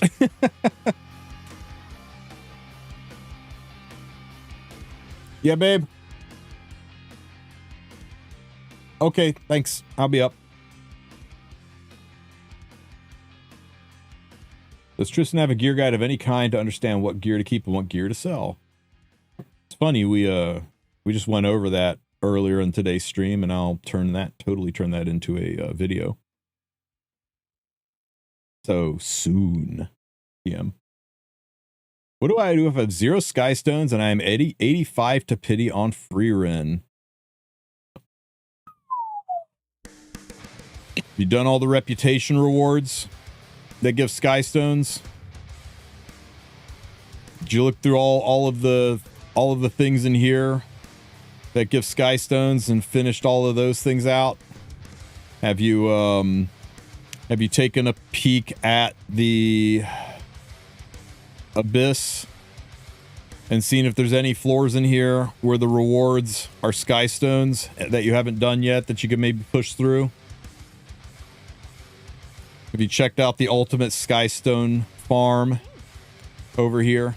Because the double first purchase with the 10% discount is actually better than almost any pack in the game, if you really got to spend. Welcome to what makes gacha games so profitable, the FOMO. I'm stuck on Abyss 102 and I can't do that. DM Biaco, I bet he could help you out. He's very reasonable. I just finished every floor for Cranked. Stray's one was annoying. There you go. He'll cost you less than a pack. Sure. Per. Hey Tristan, as a newbie, is it better to just one and done with the free run characters than wait for the other limited reruns, or do I go all in? You go all in on free run. You get one of each free run unit and then you call it. Sorry, you one and done the free run units. Having 2 free runs is luxury. Having 2 ferns is luxury. You just get one of each. Powder the artifacts if you have to, and then you save up because 4th quarter, Black Friday, New Year's, holidays, Smilegate runs more limiteds at you than you can shake a stick at. Yeah, of course, Beardy, but he's very reasonable.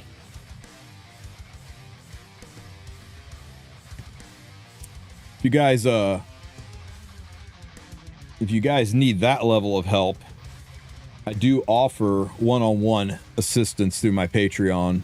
If you guys want to join there, even if you don't want to be a paid member of my Patreon, I would ask you to please go ahead and sign up for it. I'll keep doing posts there, and if you ask questions on the Patreon, I'll try to give you priority response to your questions. Show your support. Help a brother out. Let me see. I got Freerun and imprinted her. Do I pull for Fern now or try to get a copy of Freerun? Get Fern. Get Fern. Having one of each is better than having 2 of one, for sure.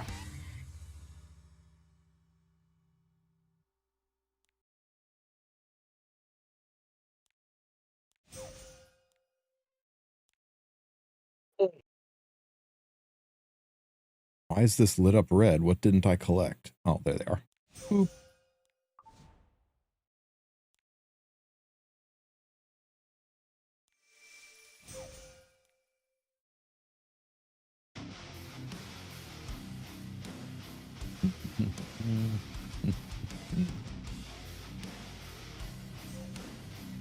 Yay, charms.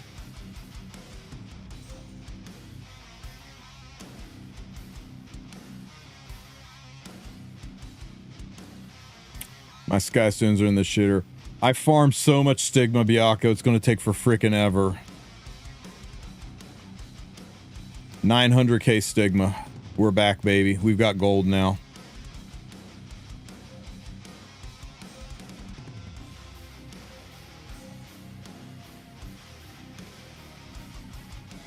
What heroes counter Setsuka? New Moon Luna. Death Dealer Ray. You put her to sleep, she can't dodge things that are asleep. Well, they can, but the chance is really freaking low. I mean, Setsuka is everywhere in RTA because she is so hard to fight.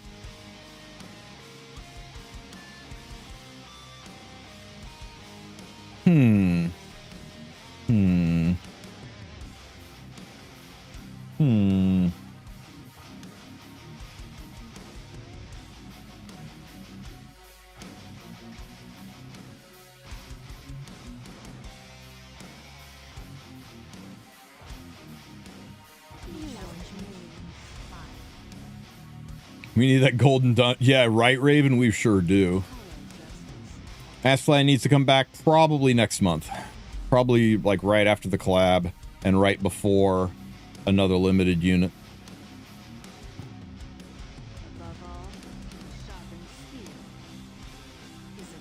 Would people put Brian hit artifact now? No reason. She's sealed. Now nothing can dodge.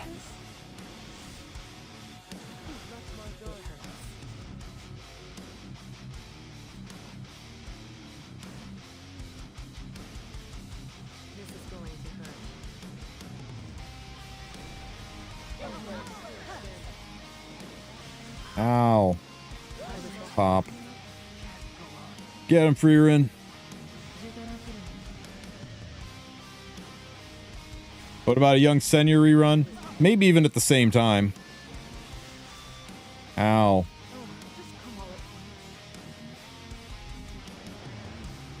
When will we know the next Mystic rotation? 18 hours before it changes. No, I wish I was kidding. 18 hours.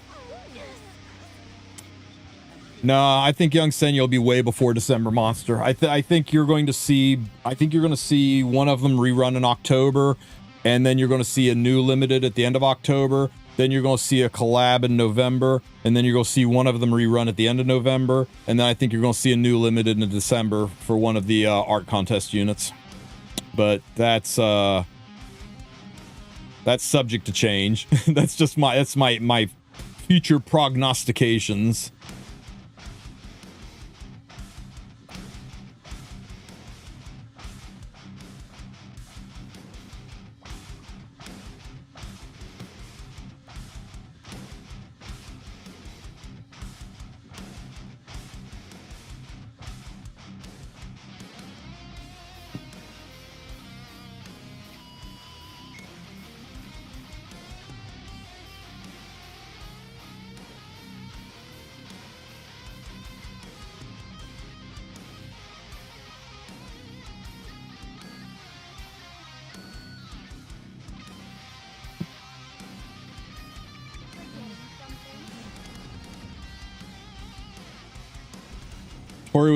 Tori was like a Valentine's Day Lunar New Year unit.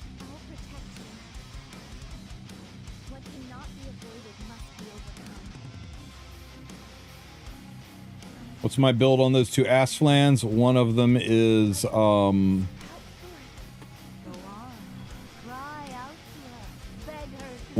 a Riposte set, the other one is a Speed Destro. Shit! Oh well. I think we're okay still. I think we might be fine.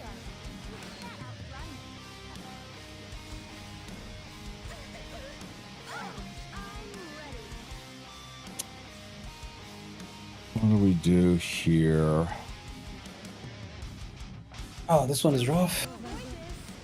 Ah, shit. That's okay. She'll be fine. This will be fine.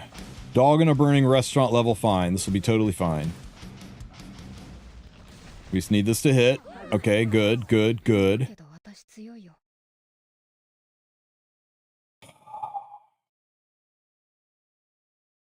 We didn't get the defense break on the witch. We're fucked. I think we're screwed.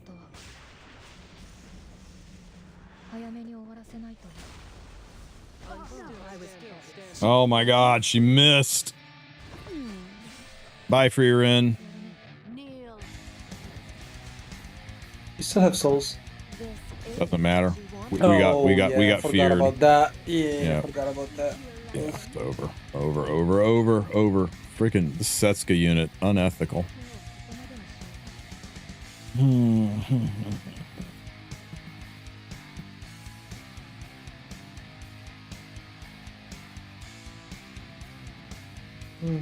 Can I control it? Our city. Can I control it? You should. If your city team should. I think I can control it. I think I can. How about a place among my rights? Hey, Kylon. Thanks for the redeem. I got you, buddy.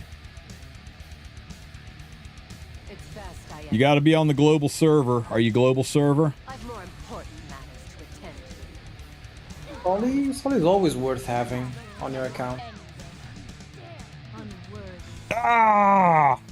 Freaking Biddy just cleansed all of those really, really nice debuffs I worked so hard at putting up there. Oh my god, it didn't work. It also resisted the pushback. Yeah, if she hadn't resisted the pushback, that's what killed us, is resisting the pushback. 07. Also, his entire team went ahead of you. Well, that's... No, he didn't. It's just because he resisted the pushback. Went ahead of me because which... No, Scaly pushed him up is why. We needed Scaly to get pushed back. I'm doing it again. How much F we have on her? On who? On Lidica? She's kind of low. She's only 280. Oh, a little bit low. Yeah. Yeah, it was 15%. Bastion of Hope. Holy shit. You know what it was? It happened again. It was the Flitica missed. Because she missed, we didn't stick the pushback. Did we cut this time though? We might have cut. Because this time your RT action, like your passive work, RT worked. Oh! God damn this RAS unit. Too much damage. And now I can't put him to sleep. Oh my god. Yeah, you can't put Ross. Yeah. I'm not trying to push Ross. I'm trying to push Ross is fine. It's was Scaly pushing up that was the problem. Also, the fact that his Ross for the second time in a row takes second turn is ass. Yeah. I'm just saying. Yeah, I was actually legitimately thinking about doing a legend push this season, but the Ross Setsuka Scaly combo is so unfun. I mean, you know, I know it's unfun. I'm running it myself.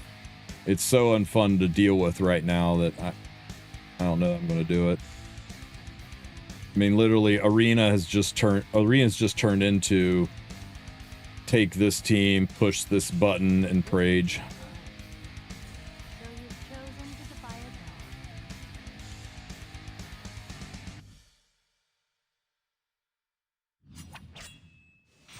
I mean, I could do that for real and climb when I'm out of quick battles, but ain't nobody want to sit through a 47 round fight. This is a fast one.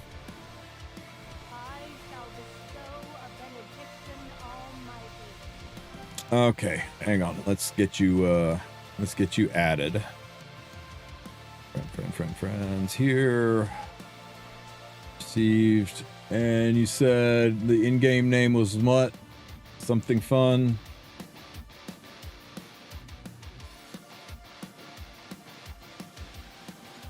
Welcome to the Wolf Pack.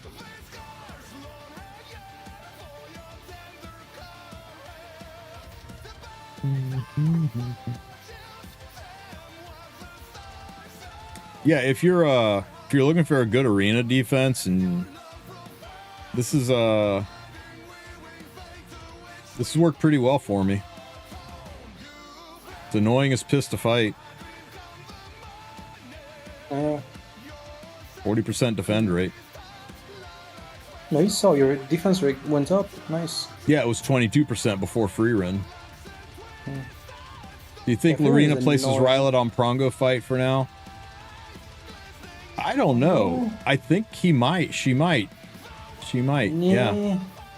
Yeah. Does she have the tricky parts? Does she have 200 ER in the fight though? You got to look at the fight. The stats inside of AI. Make sure she's got that 200 ER. She'll just die. She should, like the later prongos, she should. You get like 150 ER per. What would I warrior. switch out for scales? Bellion, Harsetti, Renok. Yes. Lots of options there. She's the flex pick, really. Thanks for the stretch. I also stretched.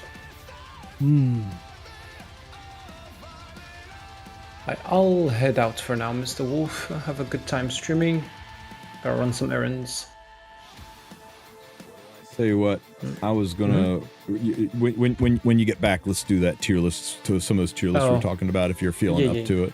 Yeah. Thanks for hanging with me. Sorry about that, man. Yeah, something just came up. Yeah, no worries, man. Have a good one. Yeah, peace.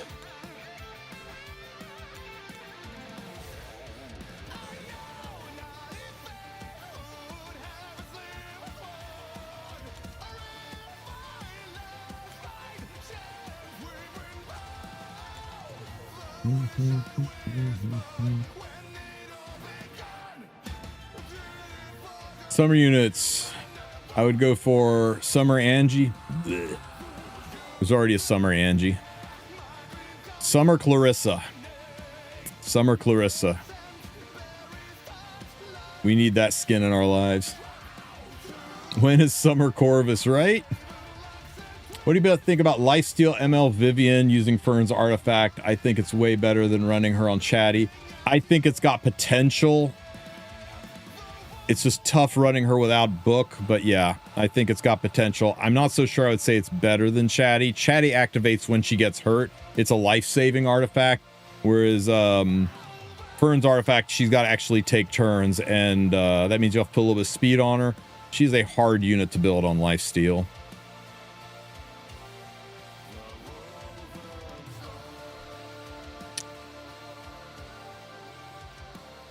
But yeah, I think it's got potential for her.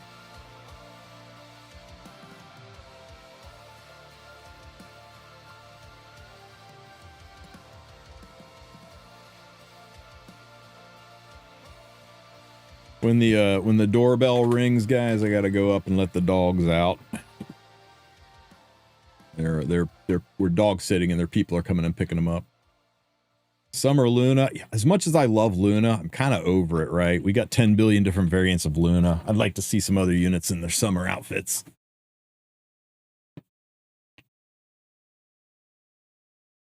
What team works when it's the Dark Prongo and you can't heal units? Well, you use light units and then you can heal.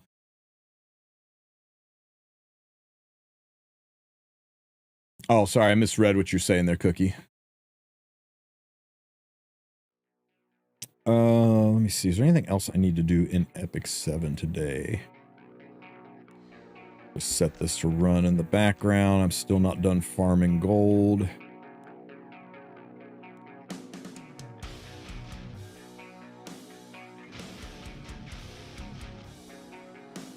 Summer Tierra? That'd be cool. I'm fine with 10 more years of Luna. I'm just, as long as we can finally move past Senya and Alencia. Non-stop Senya and Alencia.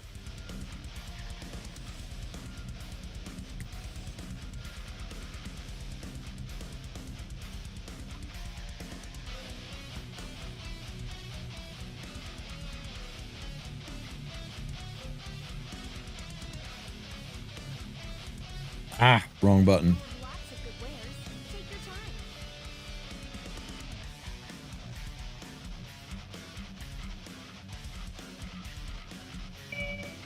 I'll be right back, guys.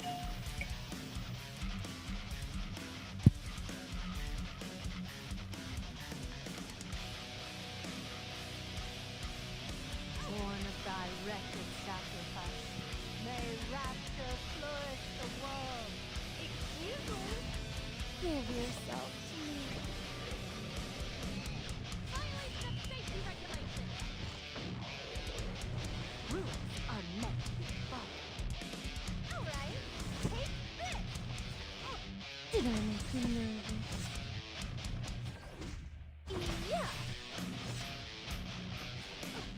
Just wait and see. Did I make you nervous? Surrender. Water, dust. Sweep them all away. Huh.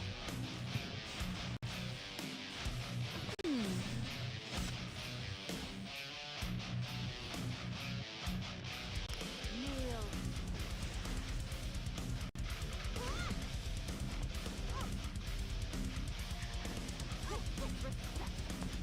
Did I make you nervous? Yeah. There's ecstasy in violent taboo. Here, have a taste. A present for you. I shall bestow a benediction almighty. Big slap on the wrist.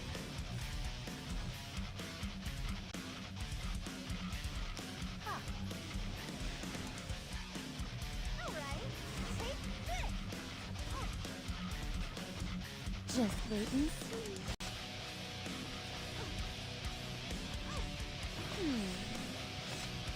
Allow me to awaken your desires.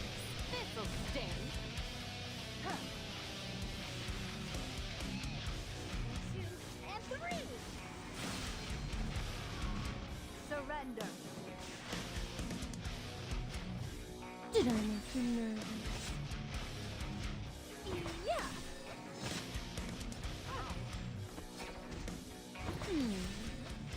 Just wait and see. Unworthy soul, let your death burden this land. Excuse me? Did I make you nervous? Don't reject it. I'm simply hastening your future. Just wait and see. Oh. Thanks for waiting, guys. Okay, what were we doing?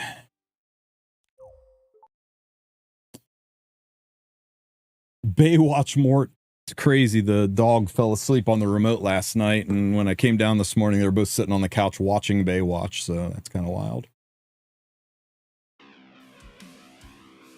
At least Mort doesn't need a summer skin.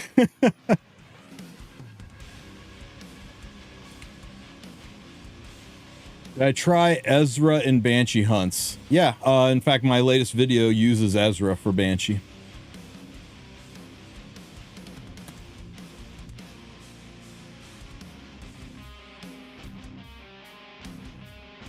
We have to get ML Alencia eventually. Yeah, I know. Eventually. It's not that I have any problem with Alencia. It just seems non-freaking stop with Alencia. And Senya. It was a cute story and a sad story, and I'm just kind of over it.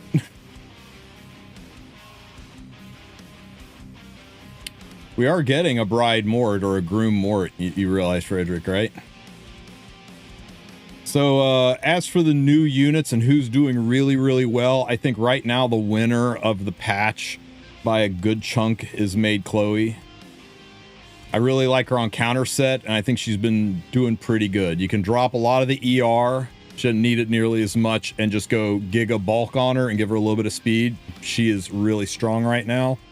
I'm also getting reports that Little Queen Charlotte is very strong and doing quite well, can one-shot a lot of units. This one can blow up a bystander Hua Young, but it's not the easiest unit to use, but if you can weave her into a comp, she's doing really, really well. Operator Sigrid is a freaking machine of murder. Her buffs and her EE have really pushed her back into the meta, and people are making a lot of gains with her. She is one-shotting a lot of things, so I know you were a little down on her changes, Friedrich, but it looks like she is proving herself super, super strong. If you can build her, she does have a pretty heavy stat requirement. And of course, everybody's favorite, Commander Lorena, is a monster right now. So yeah, in both PvE and PvP. So much so I went ahead and built 2 of her.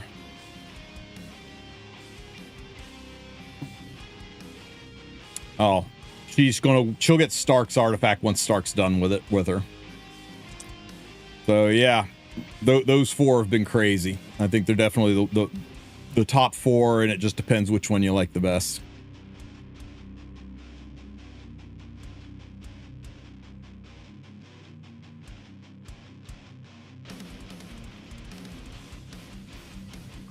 It's okay, Beardy. You'll get there, buddy. You'll get there. Let's see. What else did I need to do today?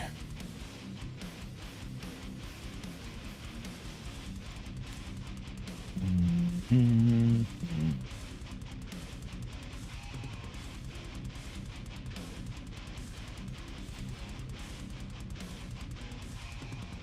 attitude, how irreverent. You don't deserve my mercy. For the sake of peace, I'll be the villain I have to be. Fire Crow already is better. Fire Crow already. This source of size. Yeah, but I only have 1 of those, and that artifact is like basically required on Fire Crow. If you don't have, if you only have 1, you run it on Crow. If I had a second one, sure, but I've only got the 1. Let's see how still got it. Kept waiting. I'm here. Smogate might just hate vampires in general. I don't know. We've had some pretty strong vampires. Man, Freer didn't even get a chance to swing at this team. Yeah, Thorn of the Blue Rose. Yeah, if I had a second one, I'd put it on him. Ooh, ooh, ah, no souls, more, shit.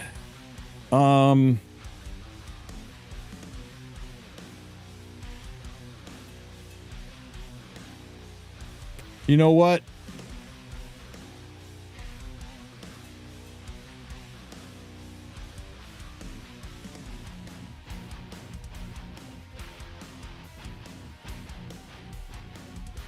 Let's just try it. Let's just try to control this one. As long as she's not on Abyssal Crown, we should be fine. We should be fine, right? Janu is a vampire. He's very strong. What else we got? Elvira's a vampire. She's pretty good. Melissa in her time was incredibly strong. What's her name? Laya is a vampire. She's crazy strong. Burn them all. You'll make an excellent specimen if this all runs its course. Abigail's decent. Haste, not so much. Will the damage we like? Worry not. The doctors a patient in need of treatment. I was You get stunned again.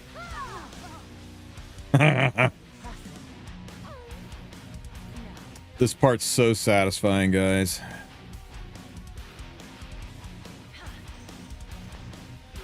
Ooh.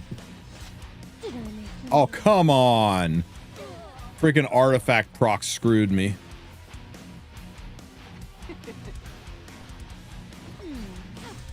Wonder if her artifact will proc. Yeah, Laya's a candy-eating vampire. Kane has his spots. Yeah, his spots on the bench waiting to be buffed.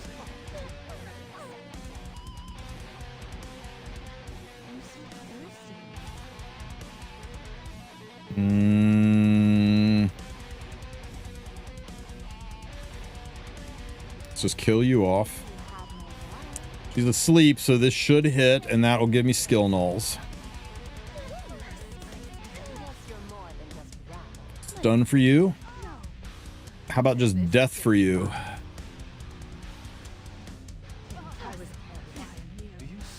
Correct me if I'm wrong, but ML Haste is the only ML vampire we have. Are there any ML vampires beyond Haste? You might be right.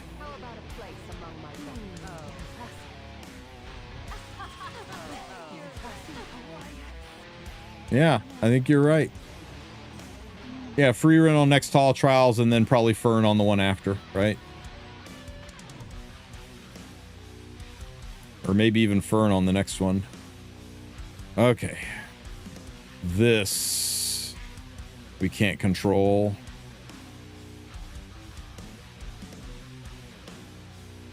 This we can. Oh no, we can't.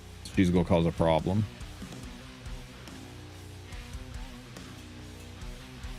Man, all of these suck.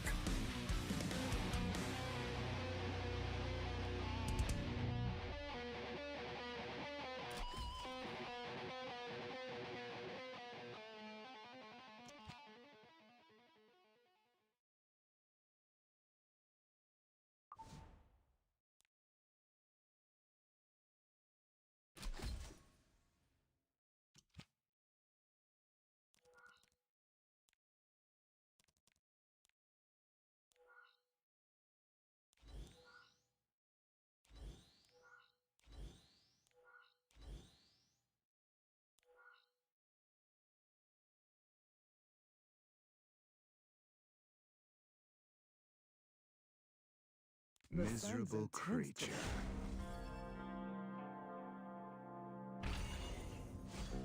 Yeah, right, Shio? Regret it. You were not kidding. Still hope. Gonna sting a little. Kick, kick, kick, kick. Now let my guard down. We must fight. The power of the eternal cycle will revitalize. Actually, isn't BBK a vampire? She is not. She's more like Setsuka. She's a girl possessed by a demonic sword. Let's wrap it up. I'm hungry. No matter the way, I can. Yeah, if there's a sword in this game and it talks, it's probably an asshole. That's like the one thing I think we've learned.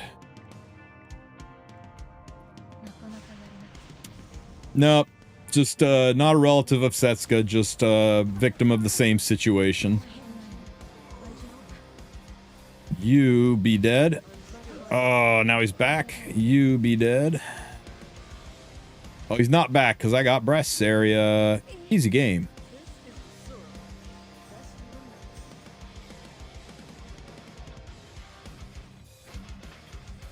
Let's see here. This is very interesting.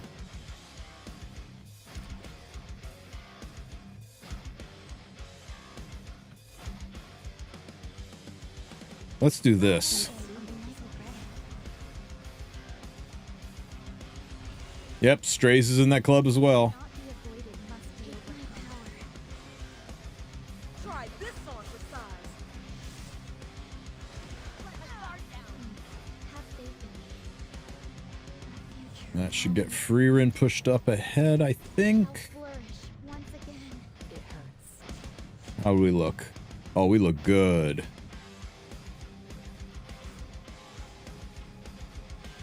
Won't you regret this? Just Even in anime, if a sword talks, it's an asshole. Yeah, pretty much. The sun's intense today. Kept you waiting. I'm here. It was a little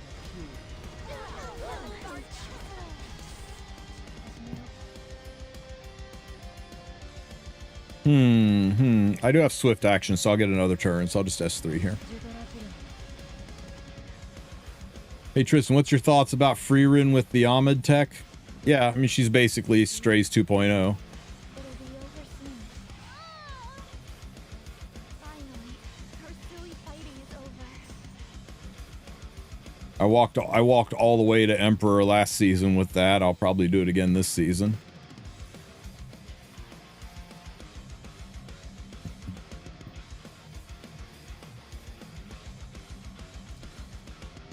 Can't do it here because of the freaking scaly.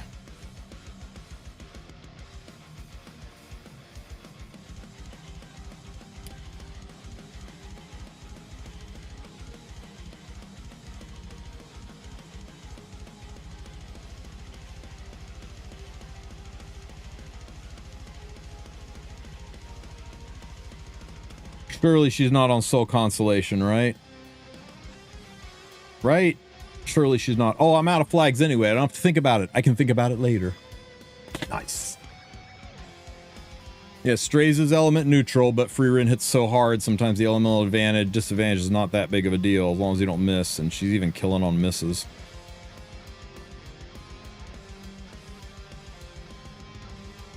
Yeah, that was the big reason I built, the big reason I built this free run was for the Strays tech.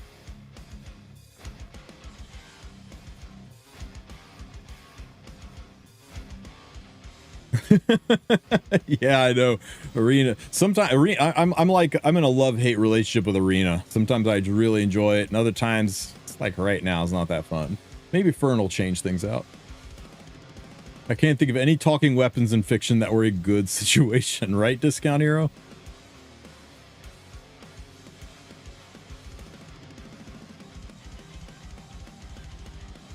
You returned for free run? Welcome back.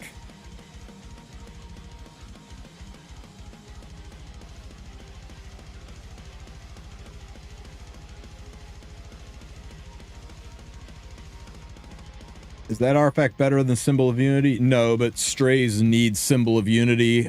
Strays can't wear that artifact. She can, since that artifact doesn't work on ML units. But yeah, she's definitely better on Symbol, but I wanted Symbol on my Strays so that I could still, so that I could basically you go with Ahmed, her, and Strays. That's kind of my plan for how to handle getting Easy Warlord is basically run that free run and what the deuce? Oh, that free run and the Strays with Ahmed on 3.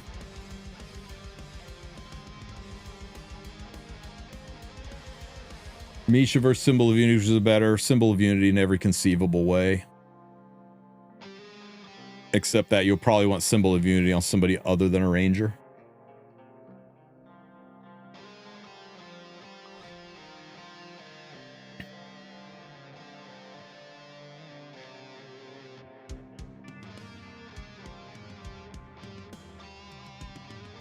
Yeah, I'm not gonna lie. I'm really freaking proud of both of my free runs.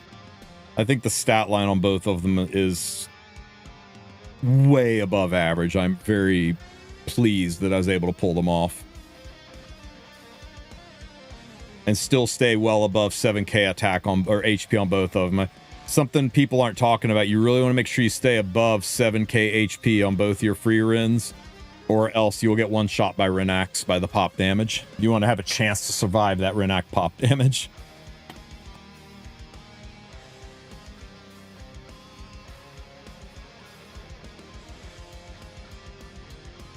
Okay, guys, any more questions about Epic 7? I'm going to switch over to Raid, do a couple of dailies, and do some summons, and then wrap it up for my Sunday.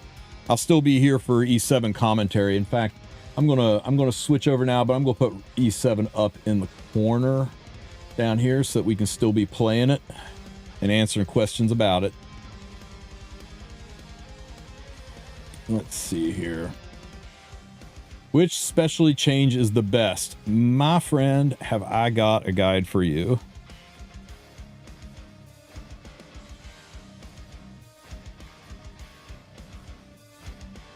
You want to go over to... Yo, we still here? What the deuce just happened?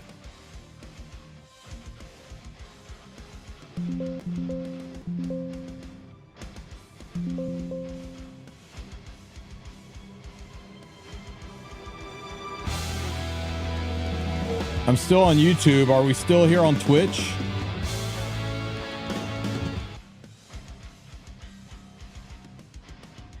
Guys, are we still live?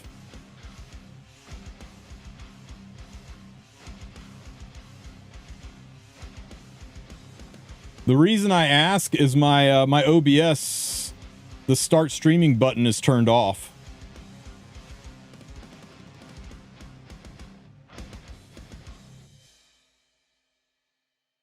Somebody let me know if we're still here. Guys? Anyone? Anyone still there? It's buggy for a second, but we're back. You can see me on YouTube. Is Twitch still here? Your Twitch is off, but YouTube says on.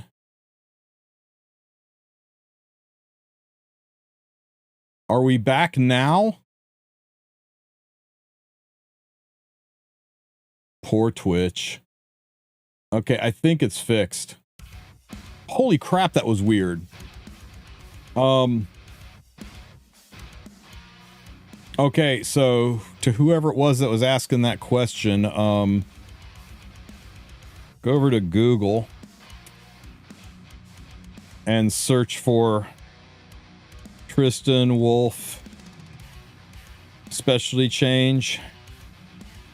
And the first video, revised for 2025 specialty change tier list and guide. I mean, this thing is pretty recent, and it will go over which specialty change units to get, which ones are the most important, what's a good priority. So hopefully that will help you out and answer your questions. So there you go.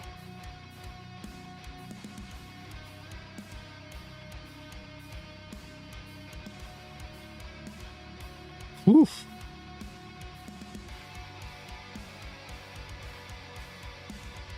Sorry it got so weird there. I just think I spam clicked the wrong button. All right, guys. This fusion event is not it, and I'm going to skip it. I've been a good boy. I've been pushing for it. I've been getting the Wulf units, mostly because the Wulf units look cool as hell, and they spelled Wolf correctly with a U. But what killed it for me was this bullshit. 6,100 points just to get to Hilda. It's too expensive. It's too many resources. And if I spend the resources to do it, and I've got the resources right now to do it, but if I do it, I'm going to miss out on getting Leonardo. So as cool as this guy is, I got to dip. I got to walk. I can't risk missing out on Leonardo. He looks too damn cool. Plus he's a freaking Ninja Turtle. Flan is really good on riposte set, yes. So I'm saving all of my charms for when Leonardo goes live next month. But this guy, Titus, is such a monster, such a badass that I want to push for him. I want to go ahead and get him. Now, I have a 15 times chance to pick him up, but there's no real boosts right now, so it's a 0.5% chance to get that 15x chance. So it's probably not going to happen, but crazier crap has gone down, and you guys have brought the luck in the past, so I want you to bring me some luck and get me a Titus. Can you do that, guys? Can you think about not just a yellow flash, but a yellow flash where this badass looks like he walked right out of oh hell, what's that game? Right out of Path of Exile. Can you help me make this happen, guys? I would really, really appreciate it. What's my opinion on Wretched Rose? She's wretched. I don't think she's a good unit. Okay, guys. Make it happen. Give me that focus. Give me that gold. Give me that gold. Let's go. Okay, so that's blue. That's about as far from gold on the spectrum as you can get. So I want you guys to refocus your efforts and get me that Titus.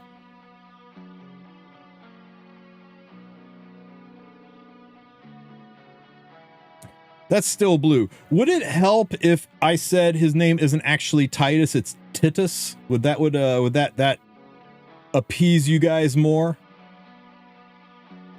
Okay, now that we've got that cleared up, here's Titus. Right after this summon, we got dildo. We got a dildo. We wanted a Titus, but we wanted a Titus. Oh, it's Titus. It's Titus, just like in Final Fantasy X. What the heck is this guy? Hollow. Somehow this is Byako's fault. Anytime undead are involved, it's Byako's fault. Come on. Tidus. I wanted a cool guy, and instead I get a guy that stormed the Capitol. Moving on. Oh, no! Okay. It's a redhead with a crossbow, right? We can be okay with that, as long as Titus is next. Yeah, they do offer 10x summons, Olek, but I've only got 8 summons. Ah! What the hell is this? No, no, no, no, no. Go. Well, unfortunate. I think we all kind of knew where that was going, but I had to take a swing at Tidus. He was too damn good to not get. But that's as far in as I'm going on this summon. Actually, I might do 69. I just need 31 summons to get this soul stone, so we'll just do some of the free summons.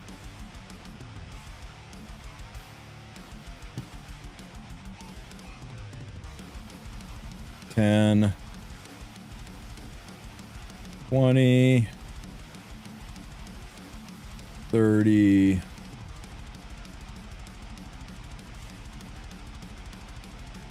and 1.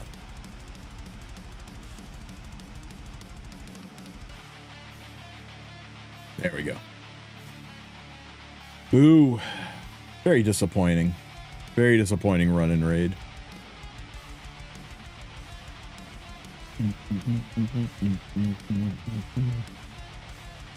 Rockbeast sounds like a DC Marvel character, but from Temu. Yeah, it kind of does.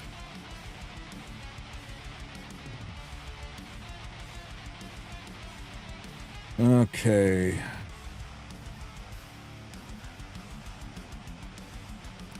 I had... Oh, damn it. Nope, nope.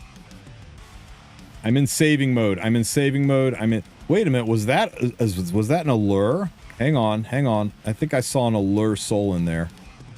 Oh, damn it, it is.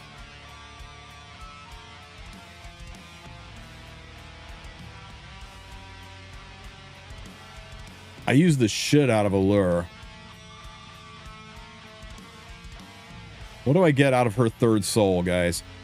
Any raiders in here able to give me some advice on whether or not I pick up that third soul for allure?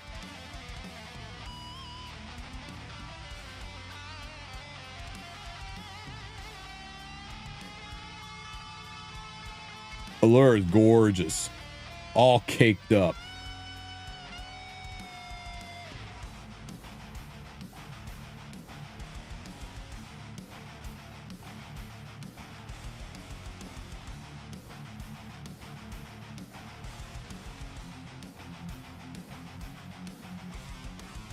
It'll give me a chance of inflicting bonus damage and 300 defense.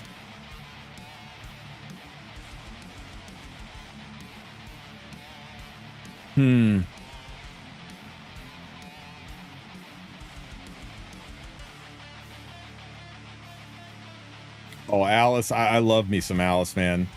The goth chick Alice with the friggin' terrifying nightmare fuel rabbit on her back. They did a really good job with Alice. The detail on her armor and her belt. I think they did a really good job with Alice. I think she looks cool as hell. And this guy. Best pickup ever.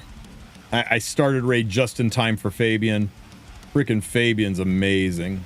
He was an account changing hero. Him and Preva were account changing heroes.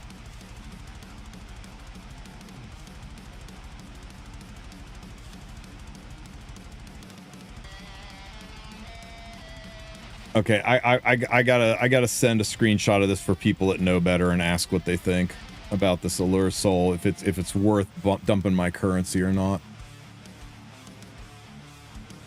Let's see. Okay, there we go. What else did I have to do in raid? Actually, I'm in a pretty good spot. I had so much to do. Wukong is sick. I love me some Wukong. I still use him in arena occasionally. Let's see.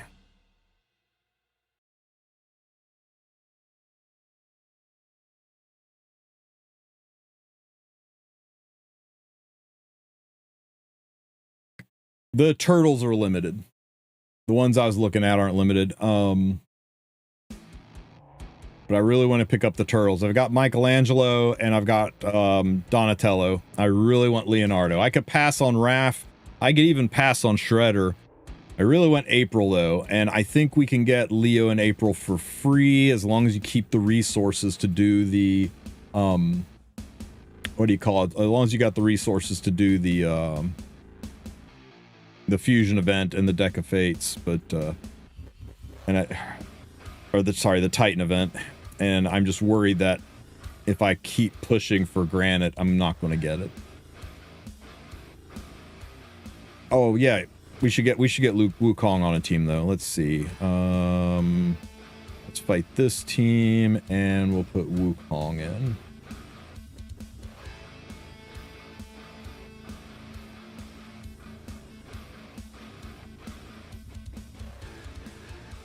Okay, so what kicks ass the most about Wukong, I think?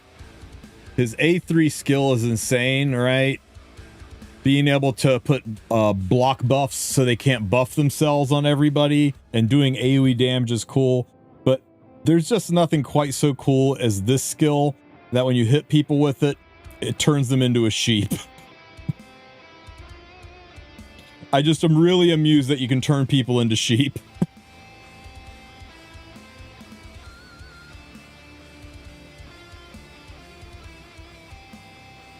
And then they come back with half their health gone.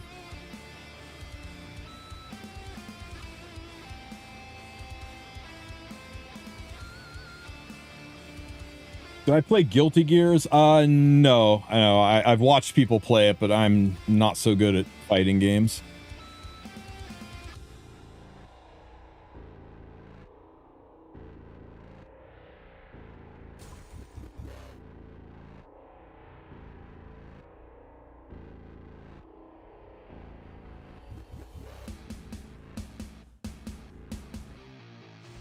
Born of thy wretched sacrifice, may rapture flourish.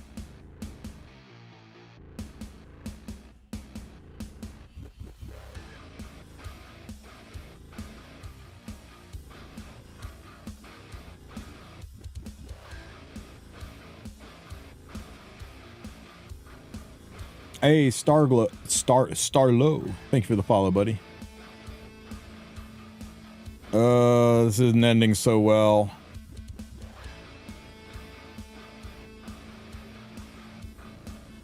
Oh my god, everybody got turned to stone.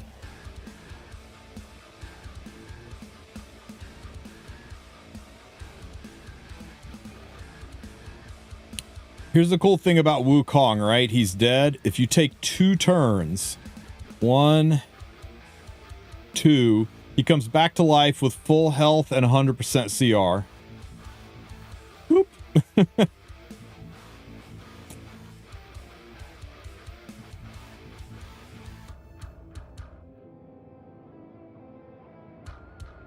Hey, catch you later, discount hero.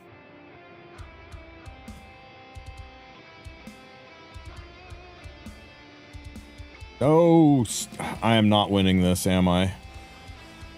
There's too many frickin' buffs. I can't stay ahead of it.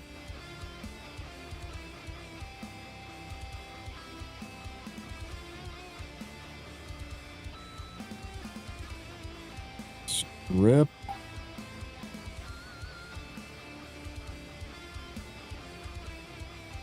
Any chance we can turn you into a sheep? Because that would be really cool. Nope.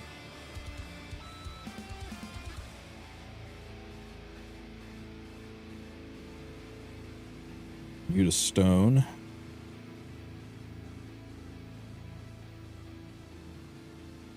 I'm going to be risky here and try to... got turned to stone. If she AoEs, I'm fucked. Okay, that's good. just need Wukong to get killed here. Never mind. I'm dead. I'm 12 kinds of dead. I was trying to stack it so that I could have Ugo. If everybody's dead except Ugo, she can bring the whole team back to life.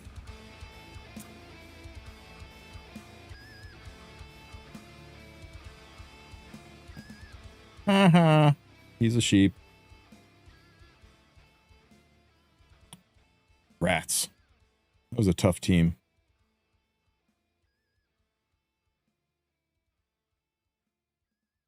Let's see. Let's put you and you and you. See if that works.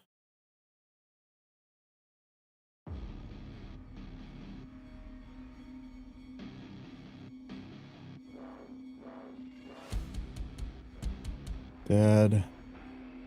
Stolen. Hit. No, we got turned into stone before we get it again.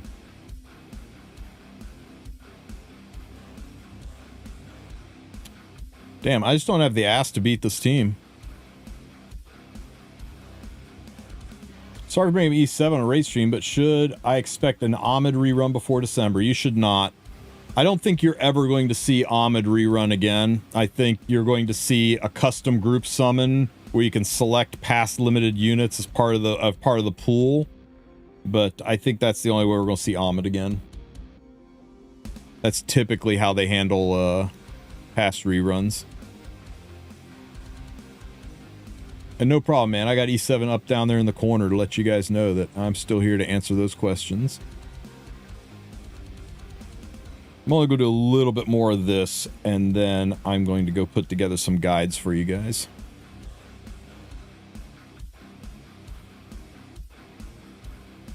That'll work just fine. Yeah, we are overdue for a custom group summon.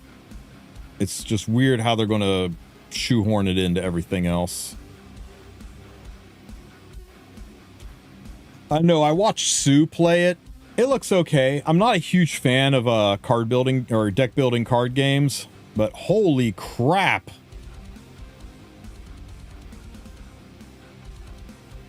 I just got reamed by a turtle. That was terrible.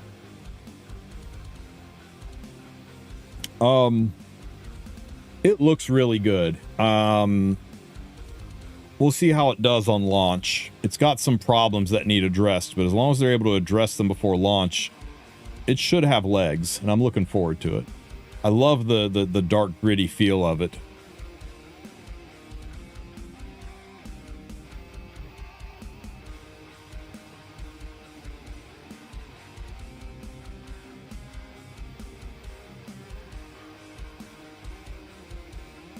How fast are you? Ugh.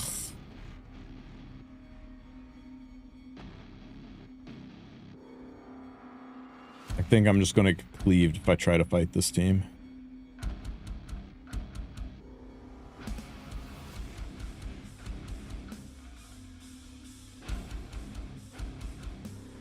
Yep.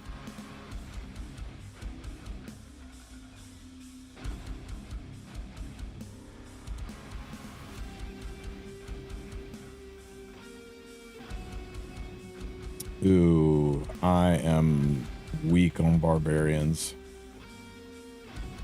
None of these guys have gear. I'm going to have to deal with that. Undead.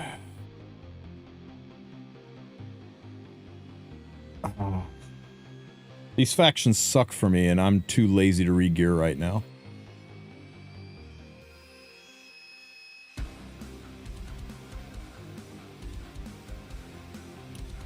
Guys, I thought I was going to have a lot more to do in raid, but I'm relatively caught up until the next event rolls around, which isn't for me going to be until another 16 hours. And I'm not chasing these. Yeah, I think I'm kind of done with raid for the day. Changed Leonardo to Souls. Oh, they better not change Leonardo to Souls. Yeah, right. They've made so much money on this collab. They have made so much money. Am I? Yeah, I am. This was the deal breaker for me.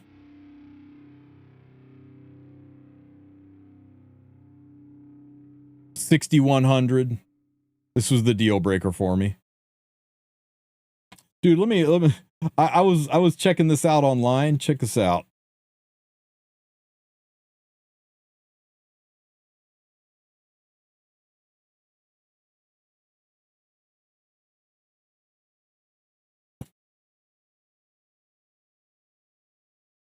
Wrong button. Hang on. I saw this last night. Where's one Ashes? Here we go. Ash. Hey guys, it's Ash here coming at you today. You're very loud, Ash. Posts. 64% on Ash's poll are not going for the fusion.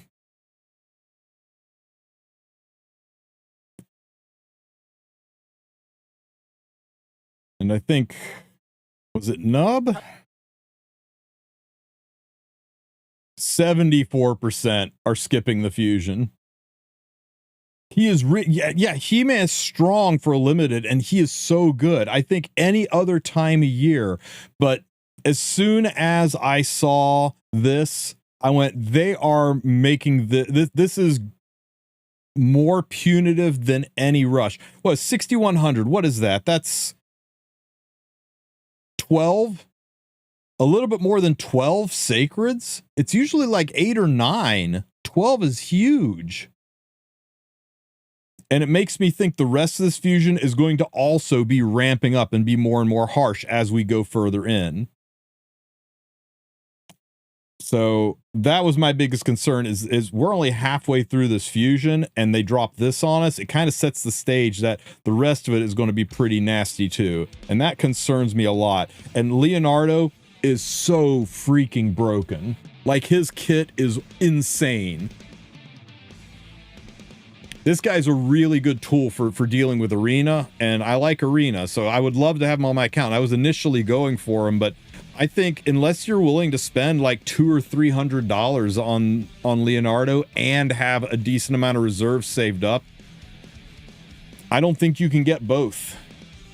Not unless you're willing to spend into the low triple digits. I don't think you can get both. And I'm not willing to do that. So, yeah, it makes me very sad, but I'm skipping them.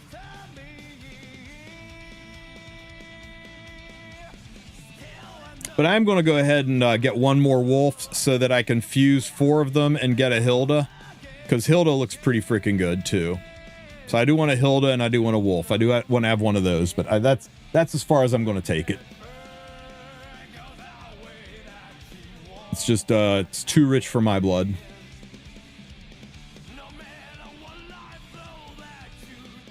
Yeah, I got Leo and Donnie already. Or I'm sorry, I got Michelangelo and Donnie. And I plan to get Leo in April. I want to have the resources to get Leo in April. Doesn't look like they're going to give us a way to get Shredder, though. That's kind of disappointing, right?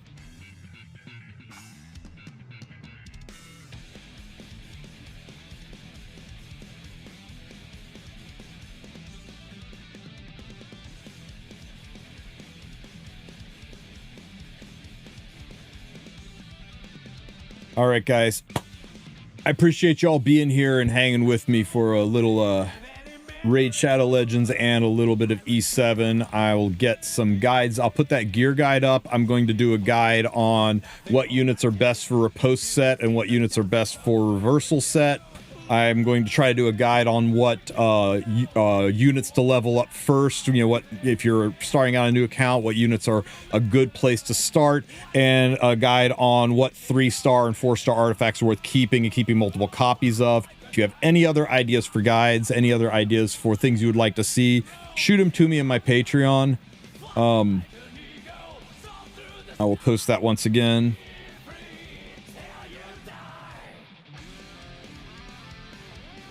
You guys can join the Patreon for free. You do not have to spend cash to join my Patreon. So if you would like to become a supporting member, I would definitely appreciate you for it. But you do not have to. But you can post your... Isn't this posting?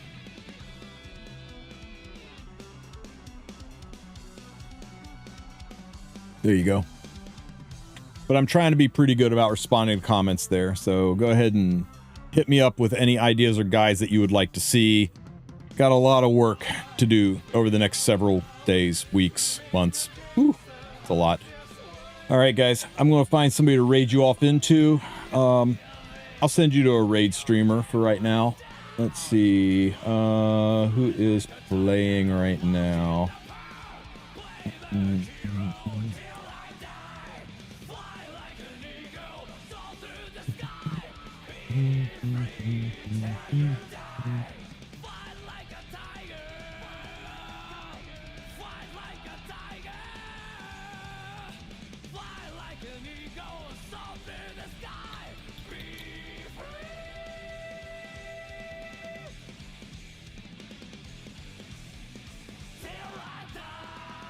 Go say hi to King Copium, and I want to ask him if he's going to be going for the fusion as well.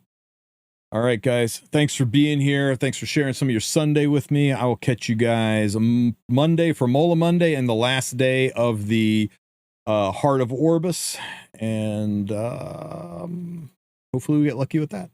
All right, guys, I'll catch you all later. Thanks for hanging. Appreciate each and every one of you, even that Professor Loki guy. Take care, everybody. And then I leveled up. Now everything around me is fucking my day up.